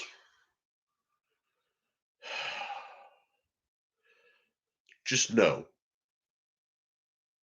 No. Steve, no. I nearly died of heat stroke. I had severe heat exhaustion to heat stroke, and they kept trying to, at one point, force my head under in a pool, and John Miner saved my life. Because if they would have put my head under the water with that heat differential, I would have probably literally stroked out and died. So that was life-threatening. I had a double lunge where my opponent's calibration was really, really bad. I broke off the attack, realizing what was going on.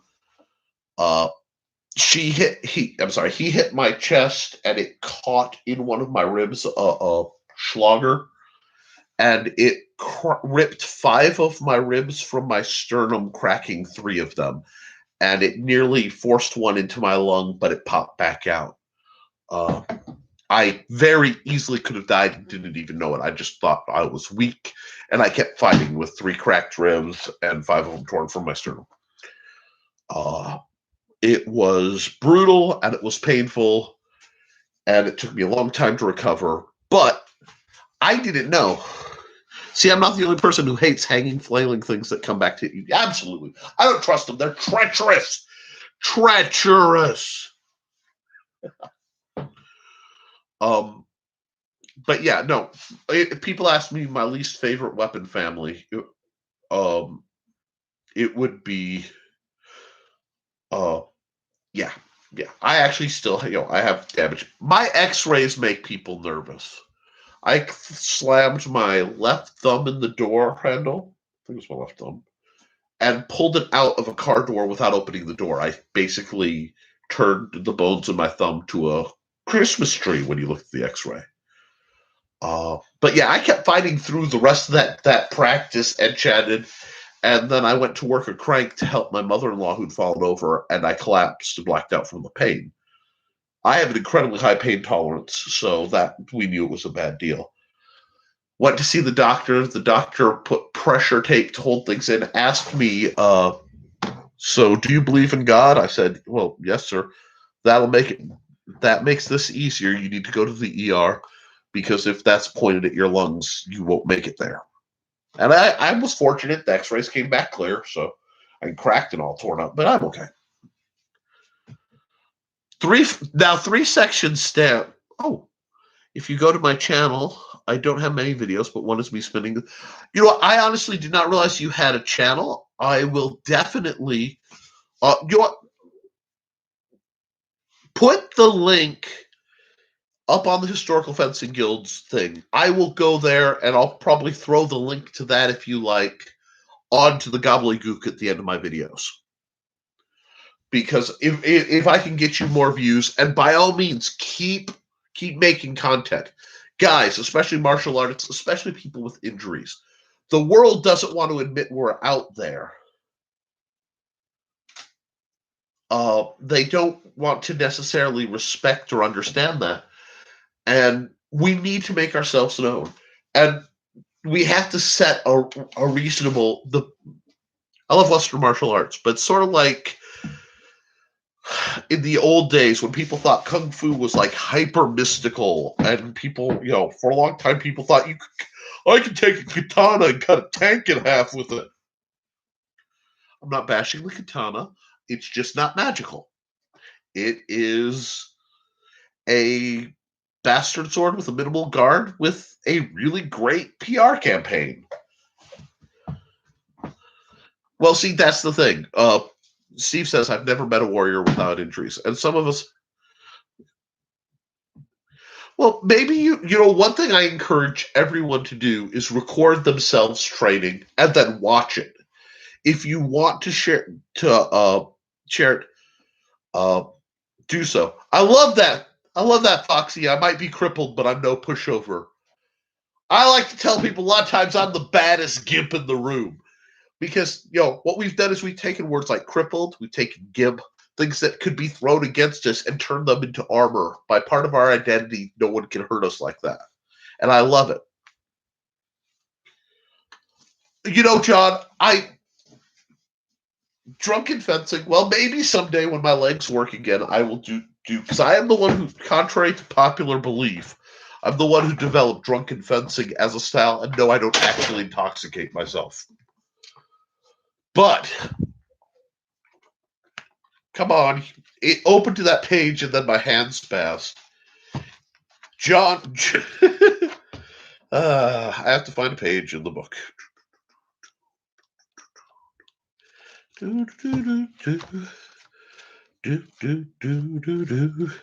Now, I will say the fighting axe is significantly shorter and smaller than this, but take it back. Take what back? John, I will do that. What? If I said something offensive, I'm sorry.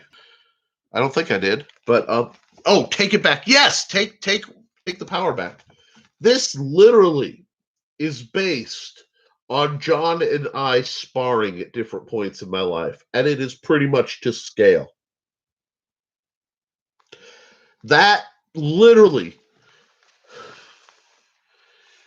Yes, John's talking about you can't teach a heavy fighter to fence. I was told it was impossible, it was dangerous, and I was going to get hurt attempting it. They were very angry. That's a big part of why I had my card pulled and they gave me all the flack toward the end. They didn't want fencers. We're gonna say I don't condone sparring with any intoxicants at all, if possible.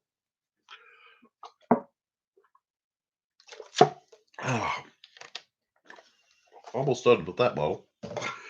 But yeah, guys, that I gotta rewind.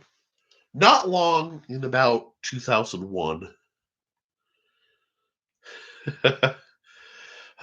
Don't let her fool you. She is one of the strongest women I know. My wife is very similar. I understand. I was a fencer. I was a fencer in the SCA at Purdue North Central. And I was fairly good. I was learning fast, largely because I was insane and I was drilling incessantly. And what happened is there were other students, and they were being taught. They were the people who were being taught were split into two groups, and the ones with the most potential to go places, the most athletic, the best, were taught by by my old instructor person.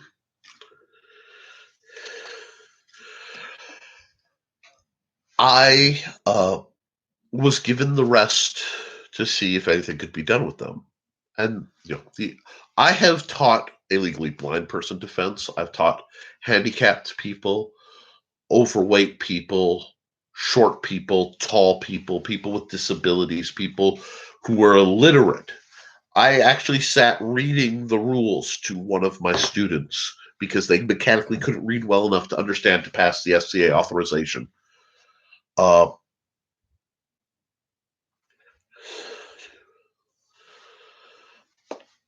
And what happened is I caught that person teaching flaws into the students he didn't like so that he could exploit it later. He even taught one into me. And I still have to fight it.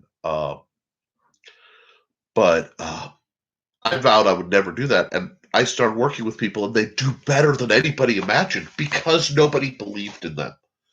And they wanted them not to believe in themselves. And if there's one thing I'm about, it's about you reaching inside yourself, finding that light.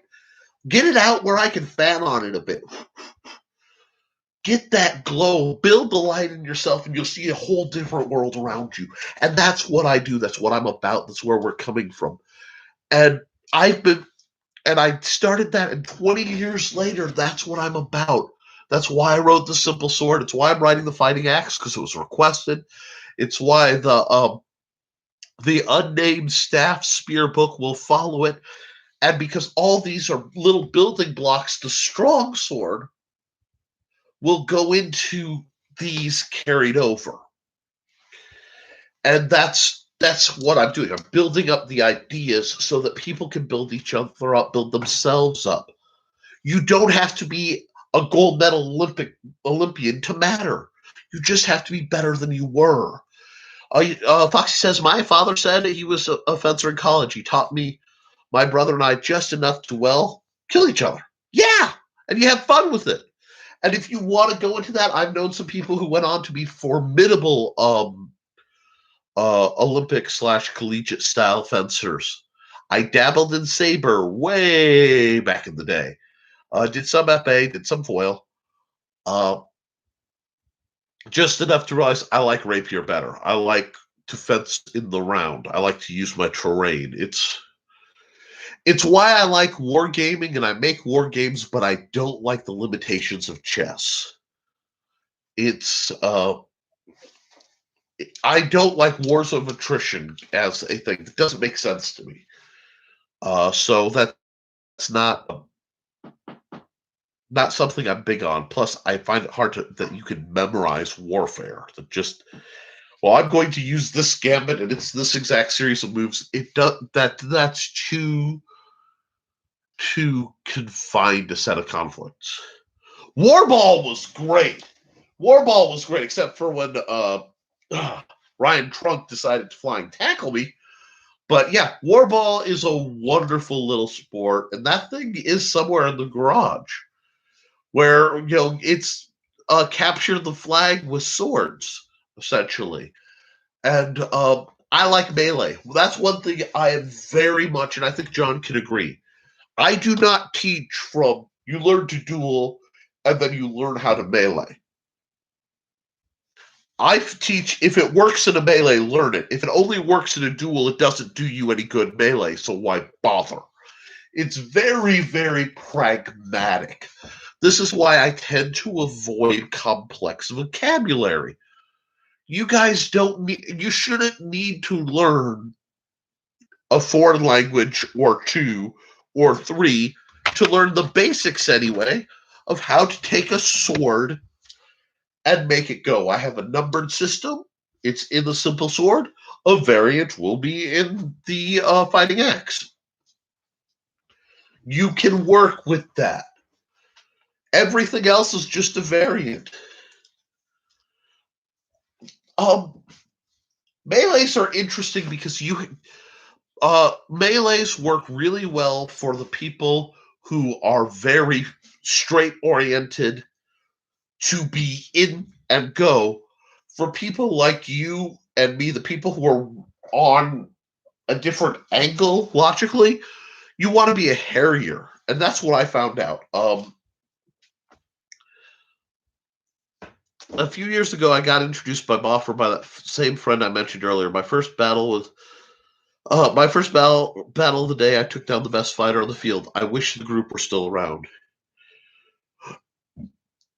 Yep, John, listening to me. The advice I gave John when I was teaching him how to fence legally in the SCA, first was if it works on the field, heavy field. Which SCA heavy? Do I have anything? Yeah. Oh, duh. Do I have anything? Yeah. Where did my stick go? Do I have anything that fits a stick? Now, SCA heavy is very concussive. Bam, bam. So, what I taught John as the first thing was instead of cutting, striking as a blow, turn it to a cut and slice through. Sorry, I hit the name. That let it turn into a variety of slicing draw cuts. It ended up a very almost Arabic-looking fighting style, which makes sense because you have to think evolution of fighting styles. Asiatic fighting styles, especially Chinese, often are not opposed to armor. That's why there are a lot more cuts, a lot more slices.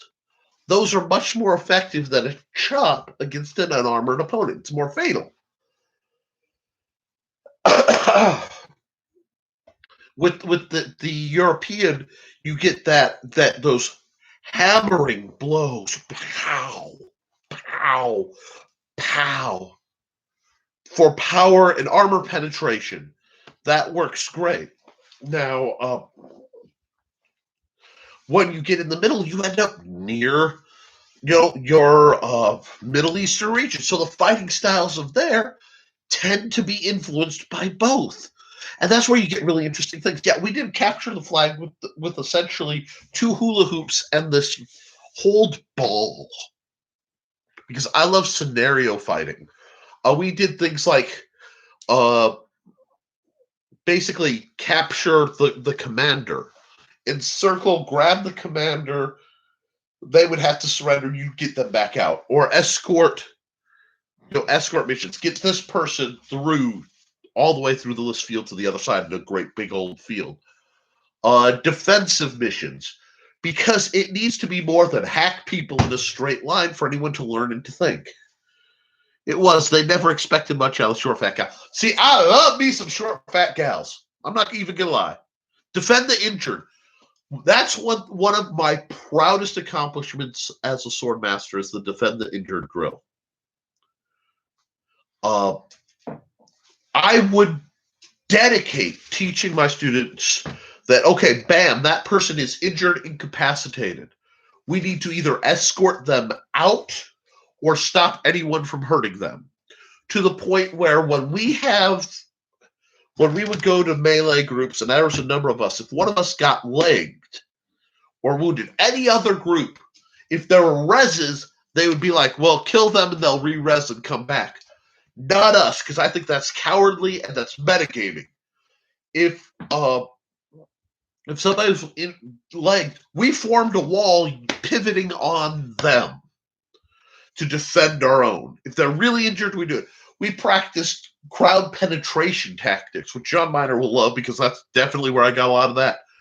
And let me tell you, there have been times where we've gone out and we were out as a group without it being related to what we do. Somebody rolls an ankle and needs to get out of there. That wedge is formed, and we're going through that crowd with intent. And that's what if you train. If you train, it carries over. Now, Foxy says, though, I must say I'm still relearning my balance. I'll be honest. If I'm honest with you guys, and I'm honest with the internet, because I play my cards on the table with you guys, I am terrified of the first practice because I am dealing with my disability. I'm dealing with the weight gain, the pandemic punch. I don't know what kind of showing, if any, I can give you guys. Like when we finally have that first practice.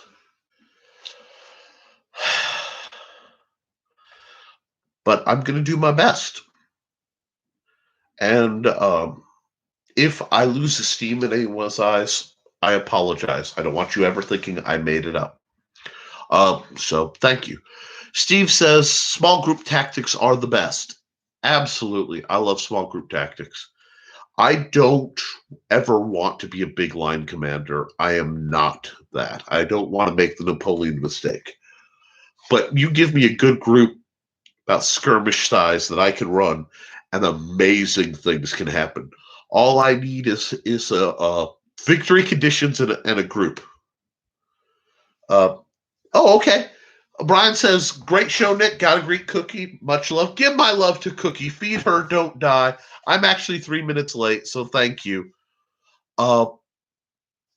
Foxy says, I had a great deal of fun generaling and coming up with battle formations that decimated Black Rose. That reminds me, there's a book called The Armored Rose by Tory Beck. It was in my collection before the flood. I don't think it survived. I'll probably be repurchasing it as funds become available. By all means, you should look into that. Every female fighter who handles a sword should read that book. Cindy Kep says, what? Okay. Steve says, I will punch the first person that says something. Well, thank you, Steve. I don't think that will be named. Cindy Kep says, what you can do. What you can't, that's okay. You know what? Foxy says, indeed, full disclosure, I had a breast reduction, 3 months ago. I'm not quite back to normal yet. Believe it or not, not airing stuff. One of our members actually went through that about a year ago and has had to do the same thing. She was 5'1", 5'2", 5'1", and had to do that for back problems. So you are like I said, I don't know if you realize just how in the right neighborhood you are. John says, been a large line commander, liked having 4 to 6 person squad over the large line. Yeah. As long as your large line commander is capable or you are detached. My favorite thing in the world is you give me my people and you tell us what we're doing and you just let us get out of the way. You do your thing. We will find an opportunity, wreak havoc, and then get out of Dodge until we find another opportunity.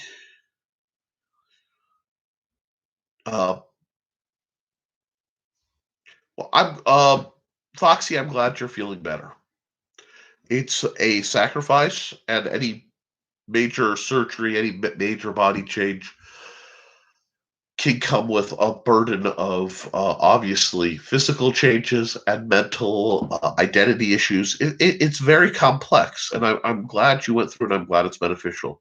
Steve says too dang many, and I'm editing by reflex. People you brought in became ungrateful and dismissive. That's okay. I'm not in it for pride. I'm not in it for notoriety. I'm in it to help people. That's why I'm having so much trouble, setting up the Patreon. I'm just in a condition where I can't earn money doing what I do, and to be true to what I do, I can't just be like, I'm charging folks, because that's not who and what I am. So it's different. Steve says, "Give me my 6-man team, and I'm happy." I bet. I don't want to see you with a 6-man team, Steve.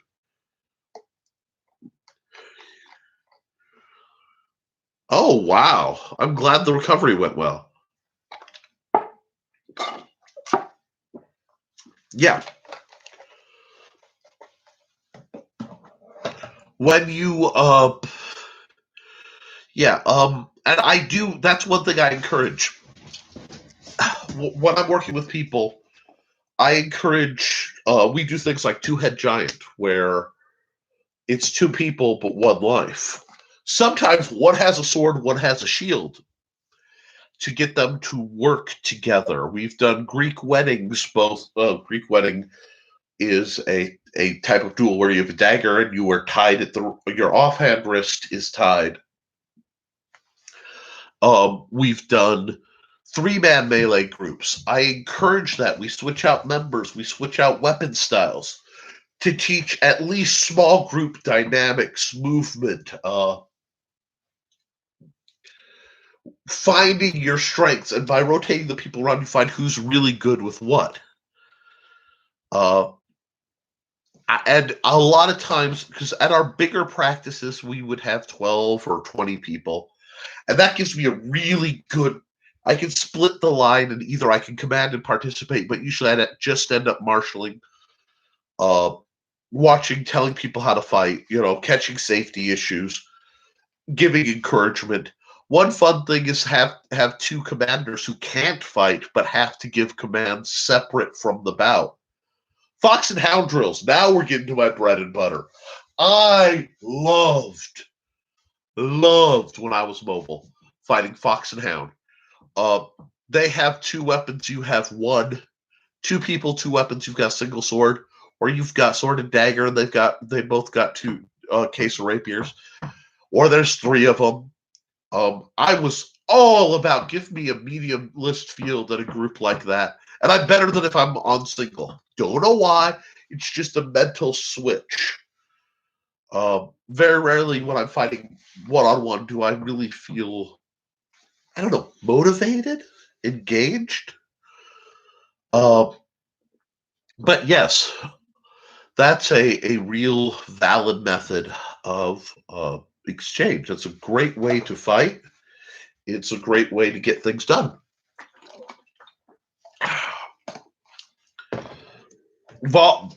Yeah, John's talking about Valhalla.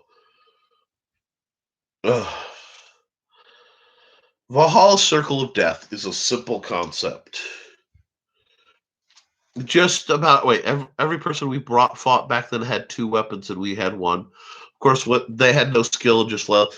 Now, see, that's one thing, and part of why I was really big into talking to boffer groups like Amp Guard, Canarak, Kǎijié sometimes.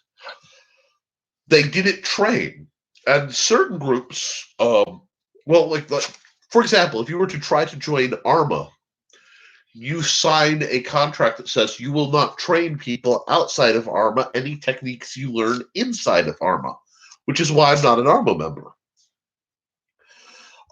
Many of the SCA fighters who are more advanced and ranked treat knowledge as, and it's very period, they treat it as a commodity to be traded for prestige or obedience or loyalty, because they, the idea of trial by combat is a determination of morality. You give me a group of LARPies who want to listen, and I can help turn them into better fighters. If if they aren't already there. And that's what I love to do, because then they're fighting better, and their opponents either die or die. They get defeated. Or they get better. And that's what I want. I want everybody just to be better and have more fun and learn to be as good as they can be. There are two ways to make, in any sport, any organization, you have a sort of triangle. And you have the people racing for the top, the pinnacle of the sport. These are the gold medals. These SCA knights, theoretically, it used to be bronze ringers. I think they have their own thing in the mid-realm now, but the white scarves, the best of the best. And they push how good they can be to try to raise the triangle. My opinion is I want to try to get the bottom raised up a notch. Because the more people, better means it builds up everybody. And does that mean the guys on top might have to work harder? Yeah, that's what they're about. That's the logic. So I want the newest bottom people to get to the best they can as fast as possible on basic skill and understanding, so that they can then put in the time. Because there's no teacher like experience. I want to get you as stable and built up, and then your experience is what sculpts your fighting technique.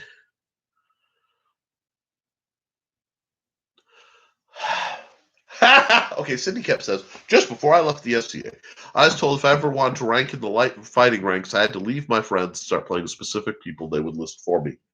Fooey on that.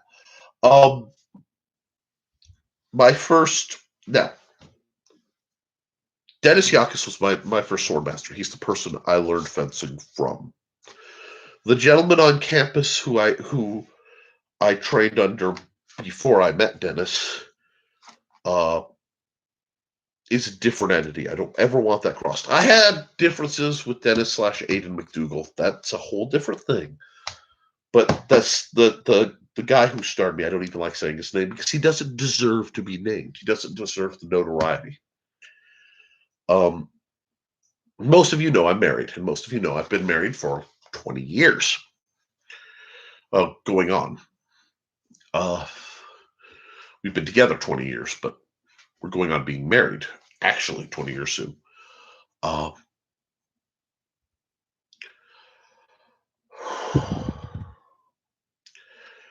He called me to his office one day and he said, Nicholas, and he called me by my SCA name then. He said, you could do great things. I am a warder of the bronze ring, the highest award someone can get in the mid-realm as a fencer. And I will help you. And together we will achieve great things. But I need something from you.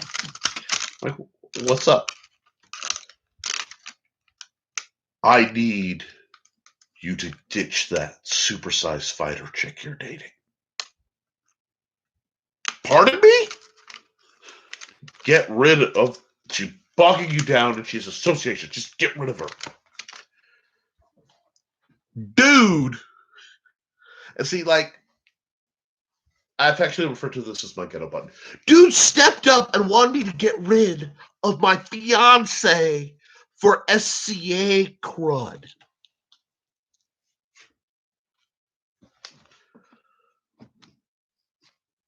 And he hated me since because I politely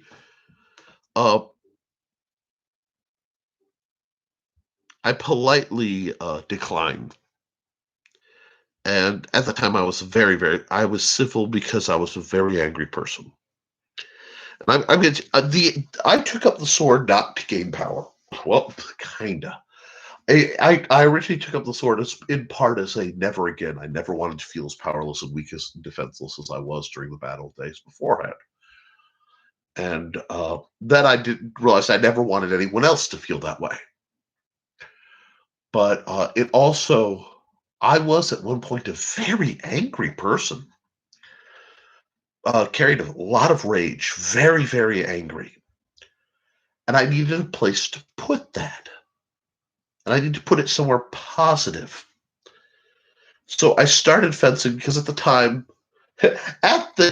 and gravity changed things, I was on campus and kind of thing, and there was a miniature version of Jessica Rabbit sword fighting a werewolrus. I mean, great mustached fat man.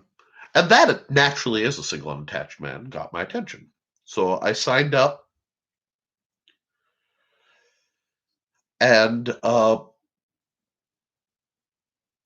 I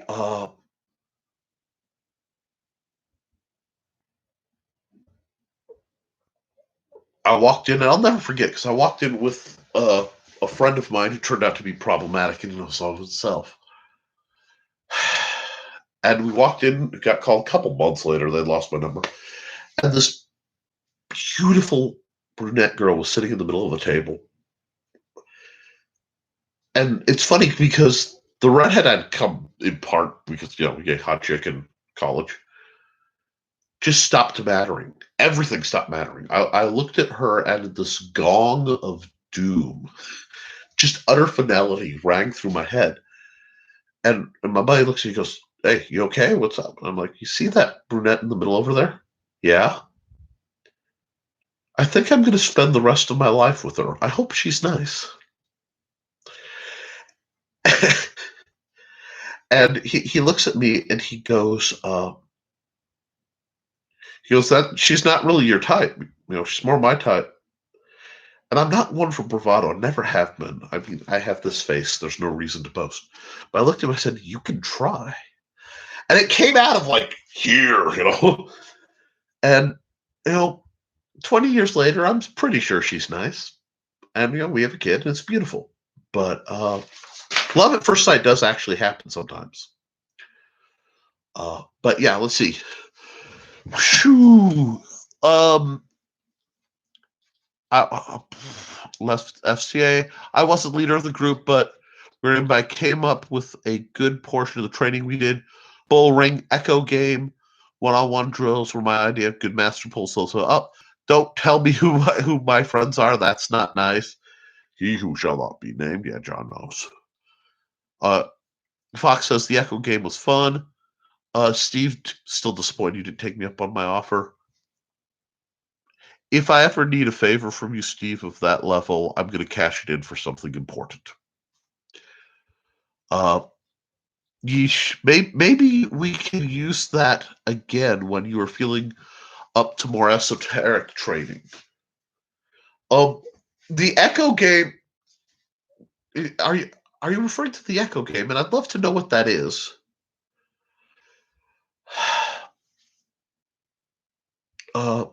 Foxy, that's so sweet. Thank you. I'm assuming you're referring to how I met my wife. Steve, I still like that story. There's hope in it. Yeah. Yeah. Now, John's talking about weirdos and walls with pockets. Okay, when I first met John, it was after I'd been dating, and he acted much like her father in the SCA. And I was at a friend's trailer. We were hanging out, and John's annoying because he's 6 foot lots, but he moves completely silently. It's not right. It's not fair. Something that big should never be that quiet. And I'm making jokes and I'm being me. Shockingly excessive personality. And I hear, "Ha, funny man." And I get up and I turn around. And sometimes reality doesn't process. There's a mint green wall right here. And there was no wall behind me. And looking up, there's a pocket on the wall. And this is my brain is sort of staticking. Walls don't have pockets. But it was exactly the mint green of a certain type of paint primer. And I'm looking at this because the gerbil's off the wheel and it clicks. I'm like,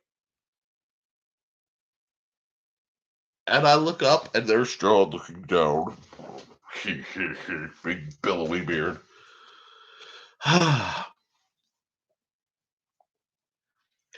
But yeah, they're funny, man. And then they tried to intimidate me, and it was funny because they were making jokes and different things, and I guess it was to run me off. And they didn't know what I was, let alone who I was, but at that point. And I handled it well, I think, but it was funny because like big guys are like, by that point in my life, I've had my butt kicked by so many so hard. I was not afraid of getting my butt kicked for somebody I loved. Heck, I got set on fire by KKK midget at one point. You know, been shot at and missed, literally. Pooped at and hit, also literally.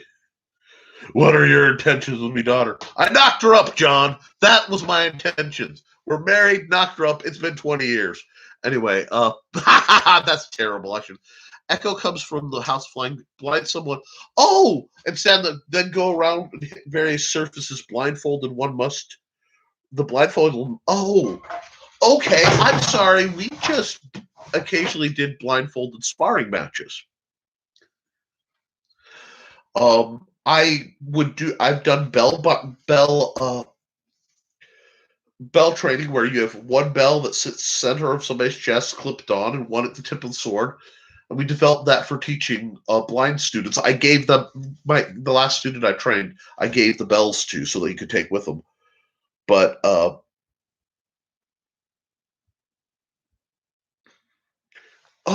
I think you're going to find, because she says, as much trouble as I am moving, I'm very quiet.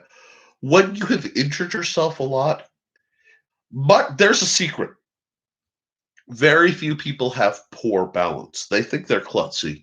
And it's not that they think they're klutzy, it's that they're not paying attention. And especially when you've injured yourself, you start to become hyper aware because you don't want to trip and fall. So tripping and falling is a hazard. And so you're very aware. And once you've done martial arts of any kind, yes, Western martial arts, Eastern martial arts, sword fighting counts as martial arts. It's very good for your spatial awareness. So it does creep. And people whose bodies work better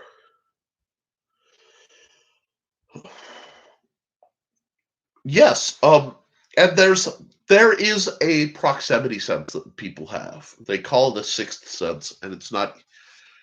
We have so many senses, but there is an ability to detect someone behind you that can be trained to be better.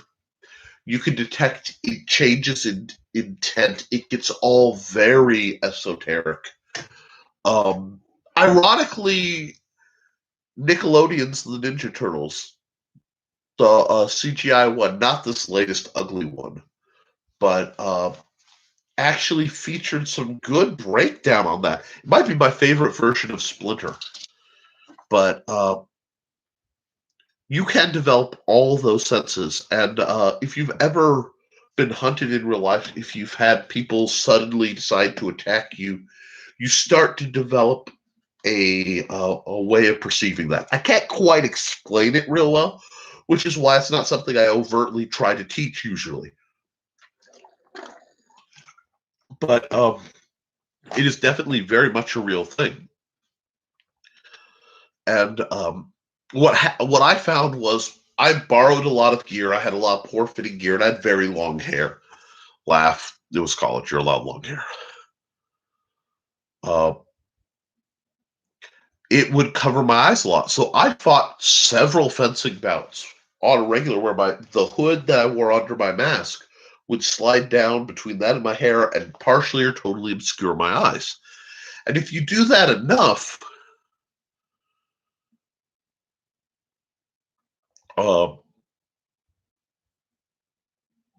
people can pick up on things and you get better at it. Now, ironically, I have severe hearing loss and I'm actually partially deaf at different frequencies. So I don't know if that's an offset. And yes, reach out with feelings, use the force.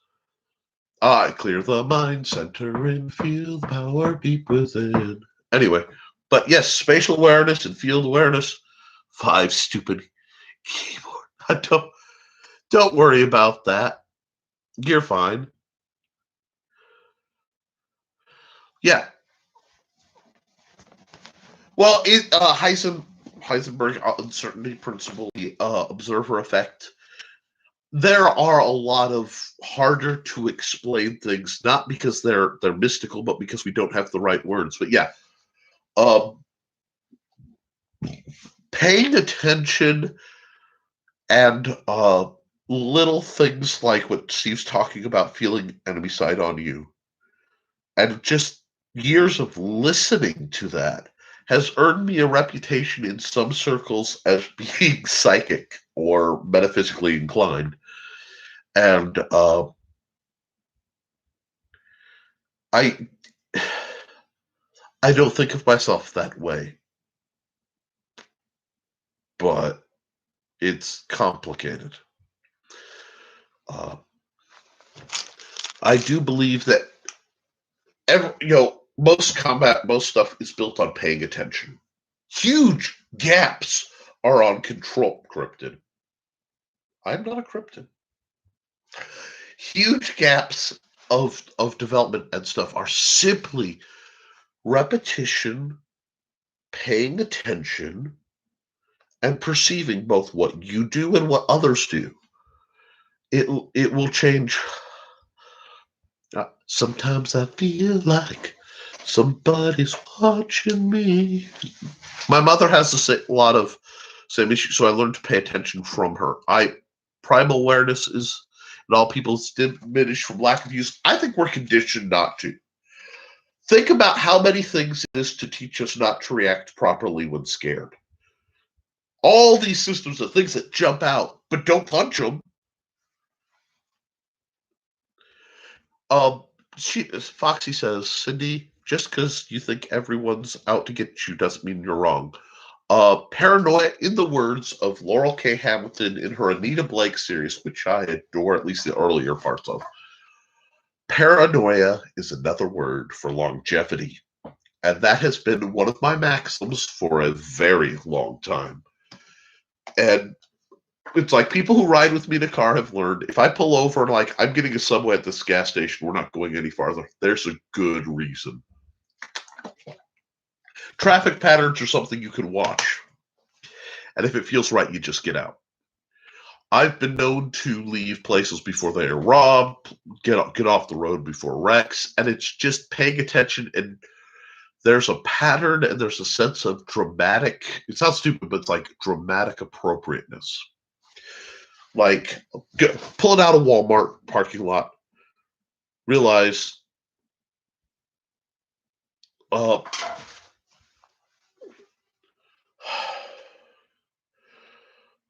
that it would be dramatically appropriate for somebody to just smash into me. Crack my brakes, the car goes whizzing by. And yes, now I have that song, Sometimes I Feel Like Somebody's Watching Me. Great, got me singing badly to 80s songs with a torn up throat. This is glorious. No. Yeah, the problem, John, is we should have gotten in the truck immediately and just left. That's the line of difference in my behavior. You were holding a line that didn't need to be held. And it ended up with me driving 90 miles an hour, well, 80 miles an hour through a campground near Massinawa Spillway with a bunch of like meth head gun runners chasing me. Anyway, yeah, no, John, I don't go anywhere without you without a flashlight and you armed. Flashlight and me armed. Then again, I don't go anywhere without a knife anyway. But yes, I'm a bit paranoid. Yeah, I don't let people sneak up on me because there's always the chance my reflex will slip and I'll hurt somebody I don't want to hurt. I do that too, but no, trust that's what intuition is there. And very rarely is the cost worth you being wrong. Like, if I don't think it's right to go down the road right now because there might be a wreck, we lose 5 minutes because I pulled over or I did something.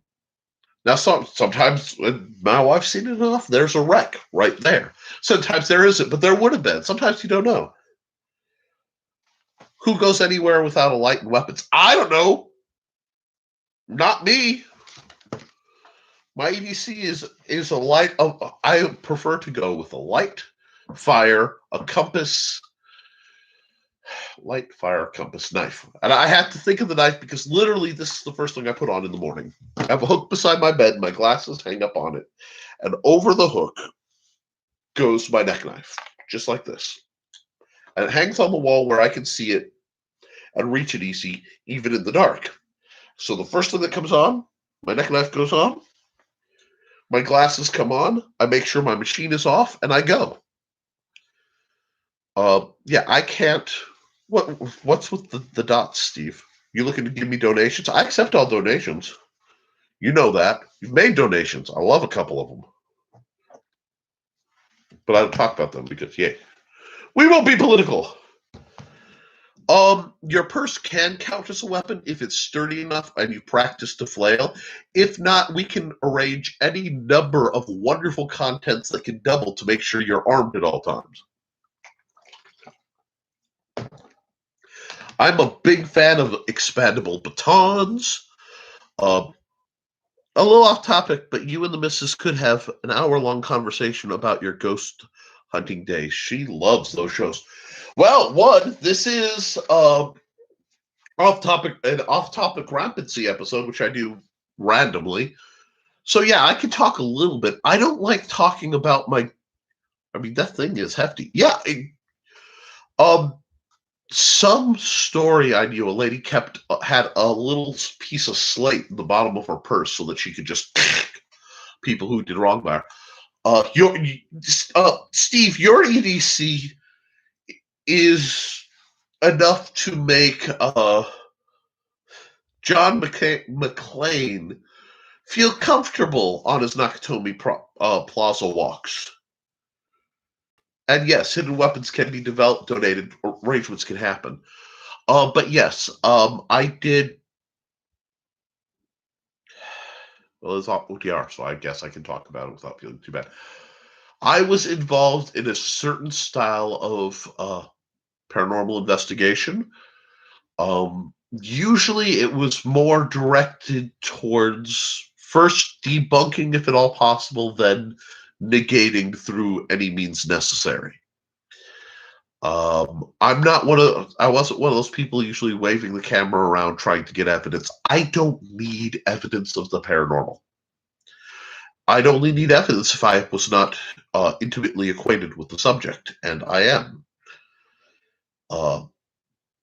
I also believe that let me look at it this way. The paranormal is like the normal, but harder to understand. Sounds redundant, but bear with me. There's a flora and a fauna, and yes, flora, as in there are spook trees. But and I say things in deliberately derogatory terms. I do crossbodies for just that reason. I'm wobbly enough that if someone could try to grab it, otherwise I'd go down. That's a good choice. I like that. And yeah, I agree. It's not a great choice because it's a target to grab for things.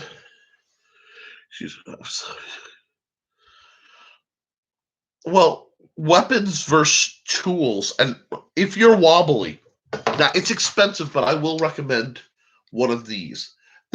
I got this at Goodwill, so I did not pay for it. But this is a custom cane. It's a carbon fiber cane. And it's nigh indestructible. I realized something. It weighs a matter of a couple ounces. It's very, very light. I gotta get that off anyway. I need to change. I switched the head out for a glow-in-the-dark foot because I thought it was snazzy. But if you have balance issues, get one of these. They weigh nothing. They're near indestructible. And then you use your sword techniques to apply kinetic force as needed. I teach how to consider them against opponents, please consider something small as backup. Yes. Okay. Let me. Weapons wobbly. She's usually with me. Yeah. Training and practical training is incredibly important. Purses on a woman are the first thing that a predator type mentality takes. One of the gifts / curses I have is I can look at a situation and think like an absolute bad guy. And I would never act on it, but I have the ability to go, if I were a bad guy, I'd do that, do that, do that, do that. I've got a lovely wooden one. If you have a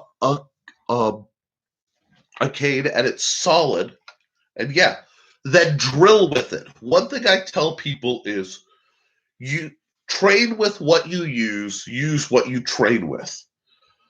That means, that's why I'm making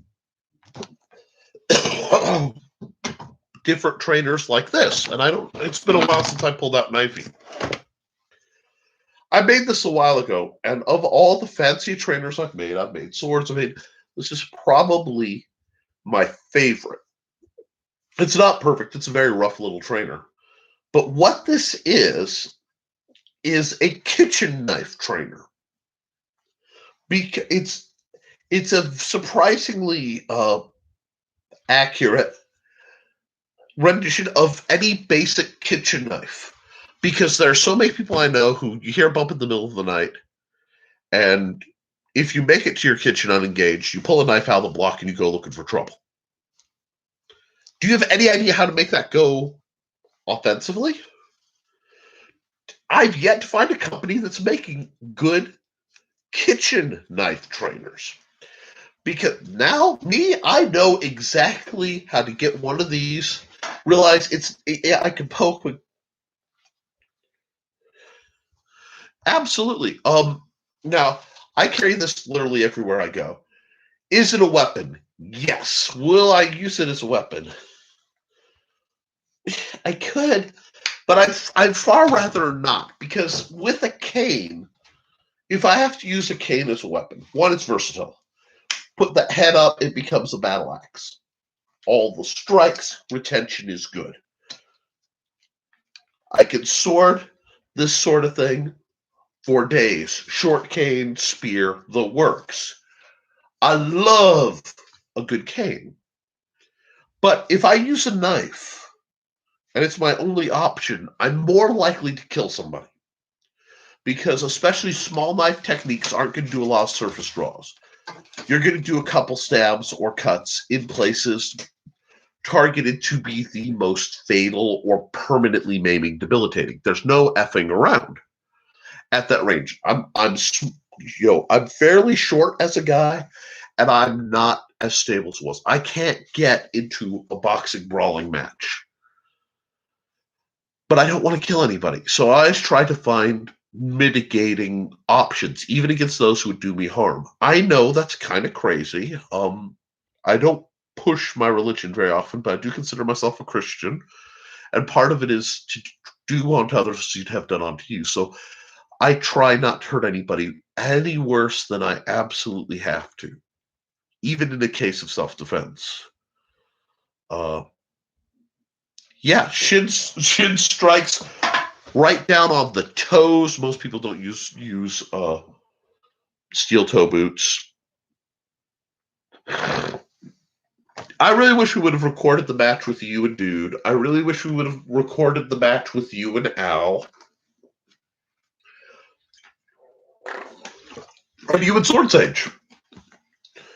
But that was a time where, because of your employment, you were comfortable being recorded, and I respect that. A large number of my students over the years have not been comfortable either at that time or at all with being recorded. And some of that's because some of them are veterans, some of them are contractors, some of them, and I don't mean home building contractors, I mean spooks. Some are just flat out spooks, some are people who have other people actively looking to hurt them. Some have a history and they don't want it out there.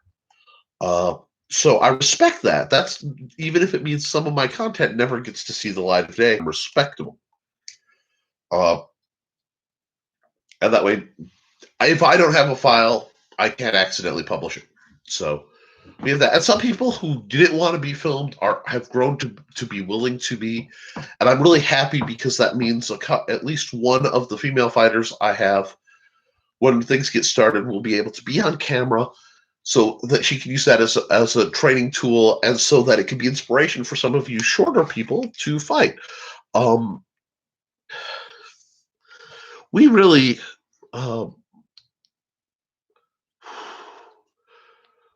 have a lot of people, and I'm proud, guys. I'm proud of you. Seriously, I am proud because, like, it takes such bravery and defiance to be injured or broken and keep training and seek it out when people who have the kind of health that some of us would love to have. There are days I can't feel my legs. I get up, and sometimes I can walk. I can't fully tell where they are. There are times you'll see me talking, and every once in a while my arm will just drop, and I'll drop something. It's because my arm turned off. There are days I would kill to be able to get back out there and run cross country like I used to. I would kill to be able to walk out without being worried about falling. And it's terrifying. It's terrifying every waking moment, and most sleeping ones. But we do it anyway. And you guys are doing it. You're going out and you're trying to learn when the world's telling you either, oh, you don't have to, or this isn't for you, or we're not going to make gear that works with you. Bugger that.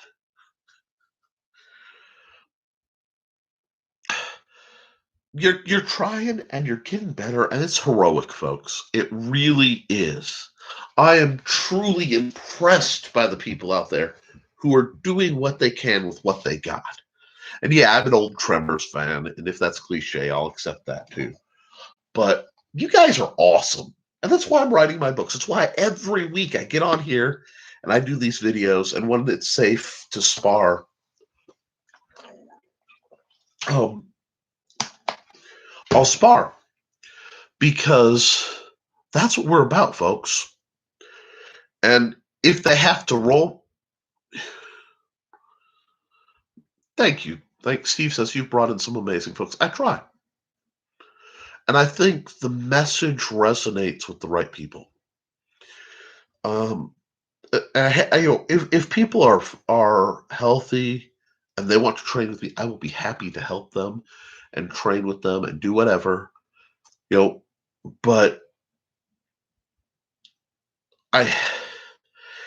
it's so much more what I'm supposed to be doing to help the people that can't get it any other way.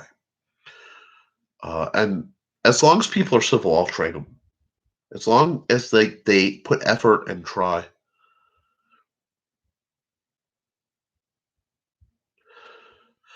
Yeah, we all have that. He says, I kind of wish we had a good camera and a good camera person during my Boffer days, because we had some truly epic fights. I'm going to tell you something, though. Forgot that wasn't attached. They sell all kinds of camera mounts now for your phone. I have like 4 in my living room. John. Oh, yes, Tremors movies. Bert. I can't get it off my wall. But I have a Gummer 2020, don't be a bummer, vote for Gummer thing on my wall. I love Bert Gummer. But get some kind of camera stand for your phone. Set it up. It doesn't need to be Peter Jackson, Lord of the Rings grade to record a good bout. Have a friend run it.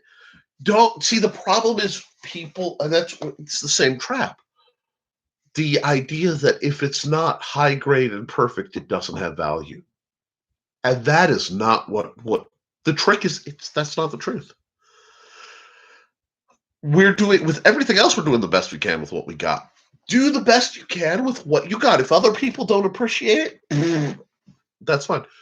I don't know if you know who Red Green is as a character. If you do look him up. But Red Green crossed with Burt Gummer crossed with Gibbs from NCIS equals my dad. But my dad looks just, well, I mean, when he was young, he looked just like Burt Gummer. It was scary. Yes, I did. I own every Tremors movie, if you mean the Tremors movies. I haven't seen, I didn't go watch him being Santa Claus or something. The end of the last Tremors movie appalled me, and I'm ready for a sequel because they're not doing it like that. No, I've consistently. That's what you gotta do. Oh, but yeah, when everything settles, I'm gonna have yeah, that's unique, but he is a hero. If they don't find you handsome, they should at least find you handy. Absolutely. Well, the videos aren't close to high quality and not up to my best. Put them up if yeah, well, the way Bert has been through the belly of the beast again, and I will headcanon till the day I die that he was trying to retire and he probably found a way out. I can't see the death of Burt Gummer being a thing. I refuse to allow it. I don't admit it. No. But yeah, they don't need to be perfect. Seriously, scroll through my videos. Most were filmed on cell phones and different cheapo cameras because I got no money. I got a nice camera and it was ruined in the flood. I think I got to tinker with it once.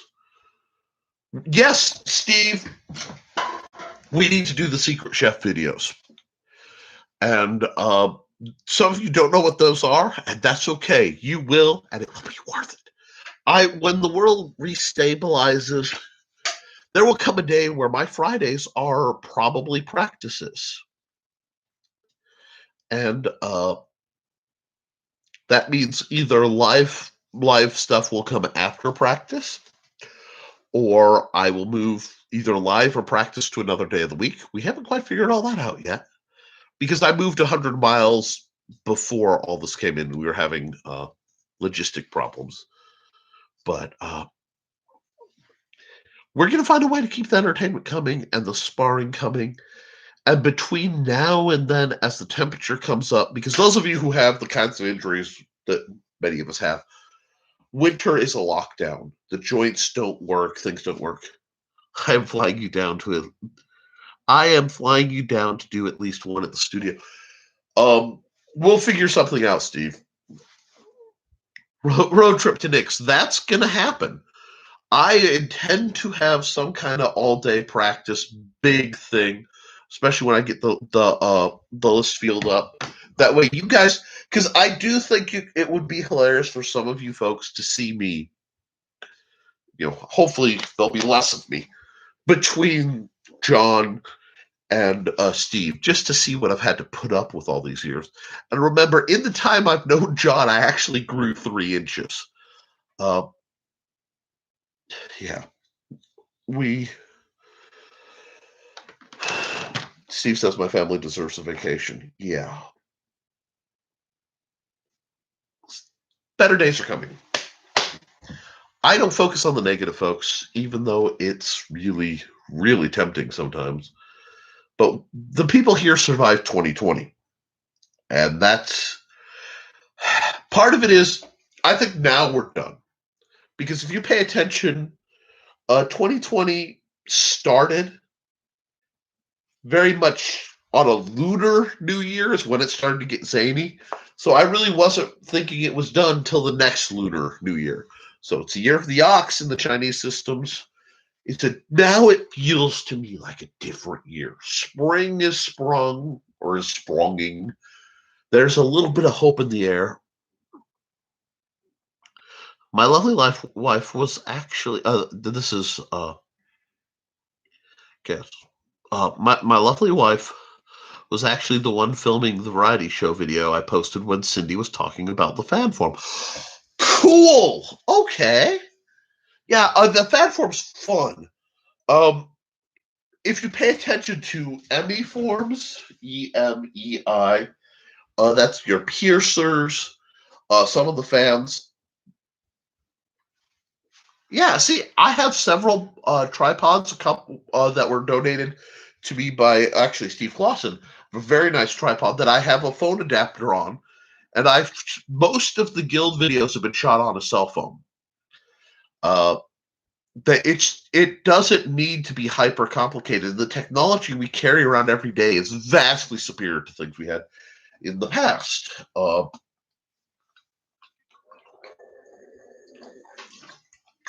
That's good. Now, a little fill in on what's coming. I will be spending pretty much this weekend. I want to try to get the Fighting Axe at least rough drafted by the end of the weekend, because that's the end of the month. If not, I definitely want it out and published by next Friday. No, I do not need complex technology. Steve says this because he has witnessed the Nick field. Technology hates me. Hey, you know what? And having people willing to film is a beautiful thing. So yeah, that's why, even though I do all this, it's better when I'm sort of distant. The running joke is magic and tech don't mix, and neither like me, so figure that out. But yes, I will have, and it will be. It is slated to be a much smaller book because it's a much narrower topic, and I'm building on the Simple Sword. So it will be probably a statement-sized book. That's 5 by 8 and 5.5 by 8, and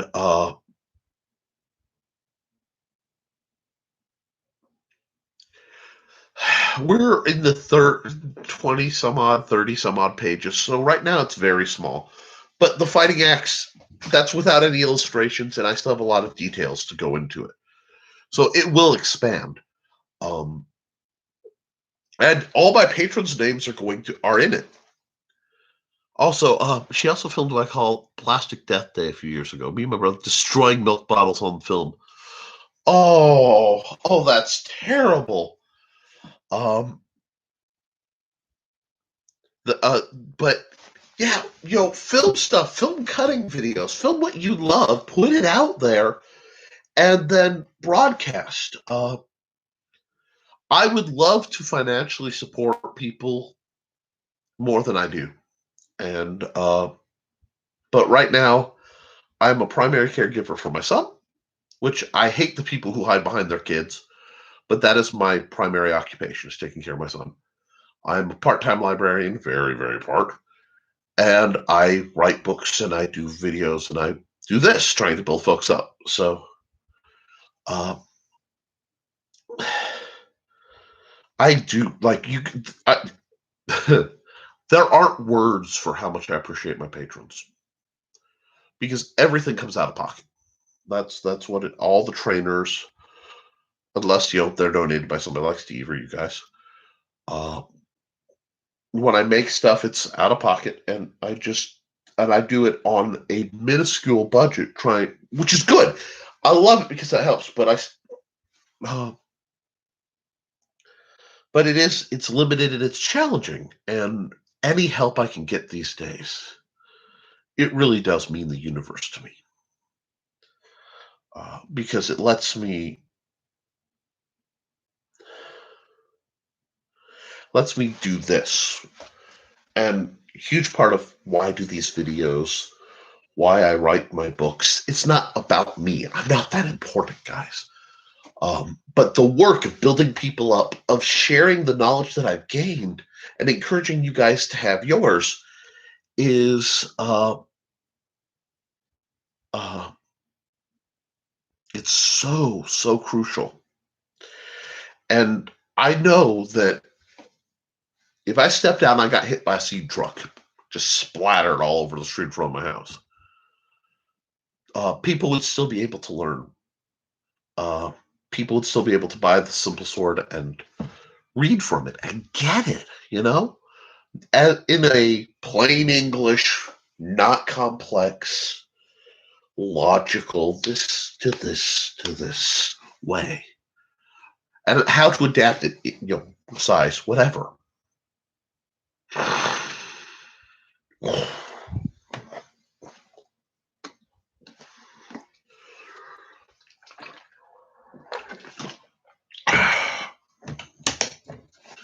But that's what I do. I help people.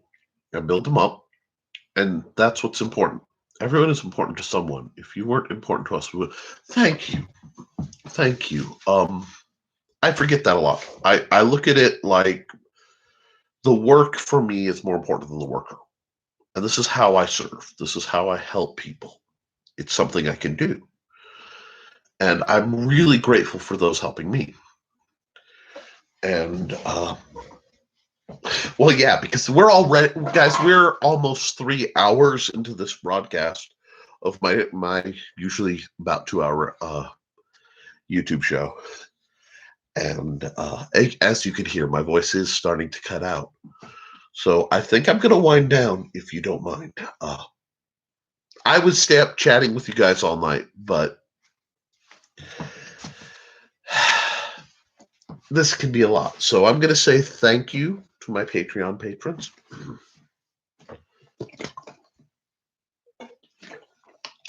Yeah. We're not going to talk about that. Thank you to my Patreon patrons. Thank you to, well, I'm just going to drop the names. Steve Augusta, Cindy Kep, Brian K. Morris, Stef Mari, Kǎijié Lee, and I thought Kīa. Anyway, I'll double check that, Lee. You know, and Foxy, because you're part of the team. Ronald Riehn, an old friend.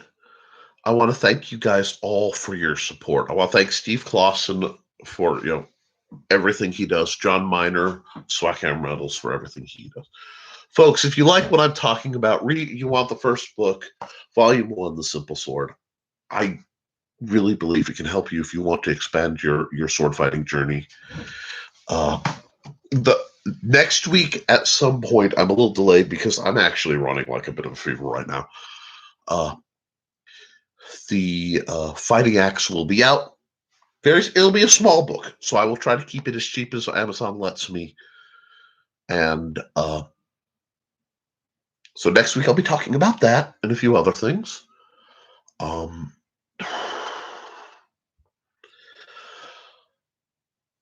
Just thank you guys. Please like, share, subscribe. If I missed you in the comments, please keep commenting. I check at YouTube as the comments. If you want to get on the discussion, the Historical Fencing Guild public group, join up. I will.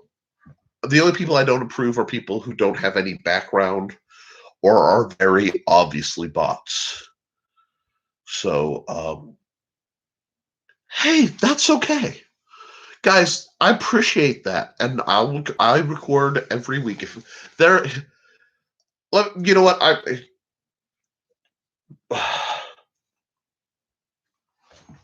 gonna say belated thesis because it's not working right now. Let me tell you something. When I host practices, my friend Rachel, who I don't talk to anymore, things happened. She came very late to see if there's practice going on. No one showed that day. And it was raining. And she came around, and I was out back drilling in the rain in Mellis Field at my old house. She said, "What are you doing?" I said, "I'm drilling. It's practice." Like, but no one came. But I'm still here. That's how I feel about this. I've tried to come on I said I'd come on every week for the pandemic. It's only supposed to be a couple weeks of lockdown.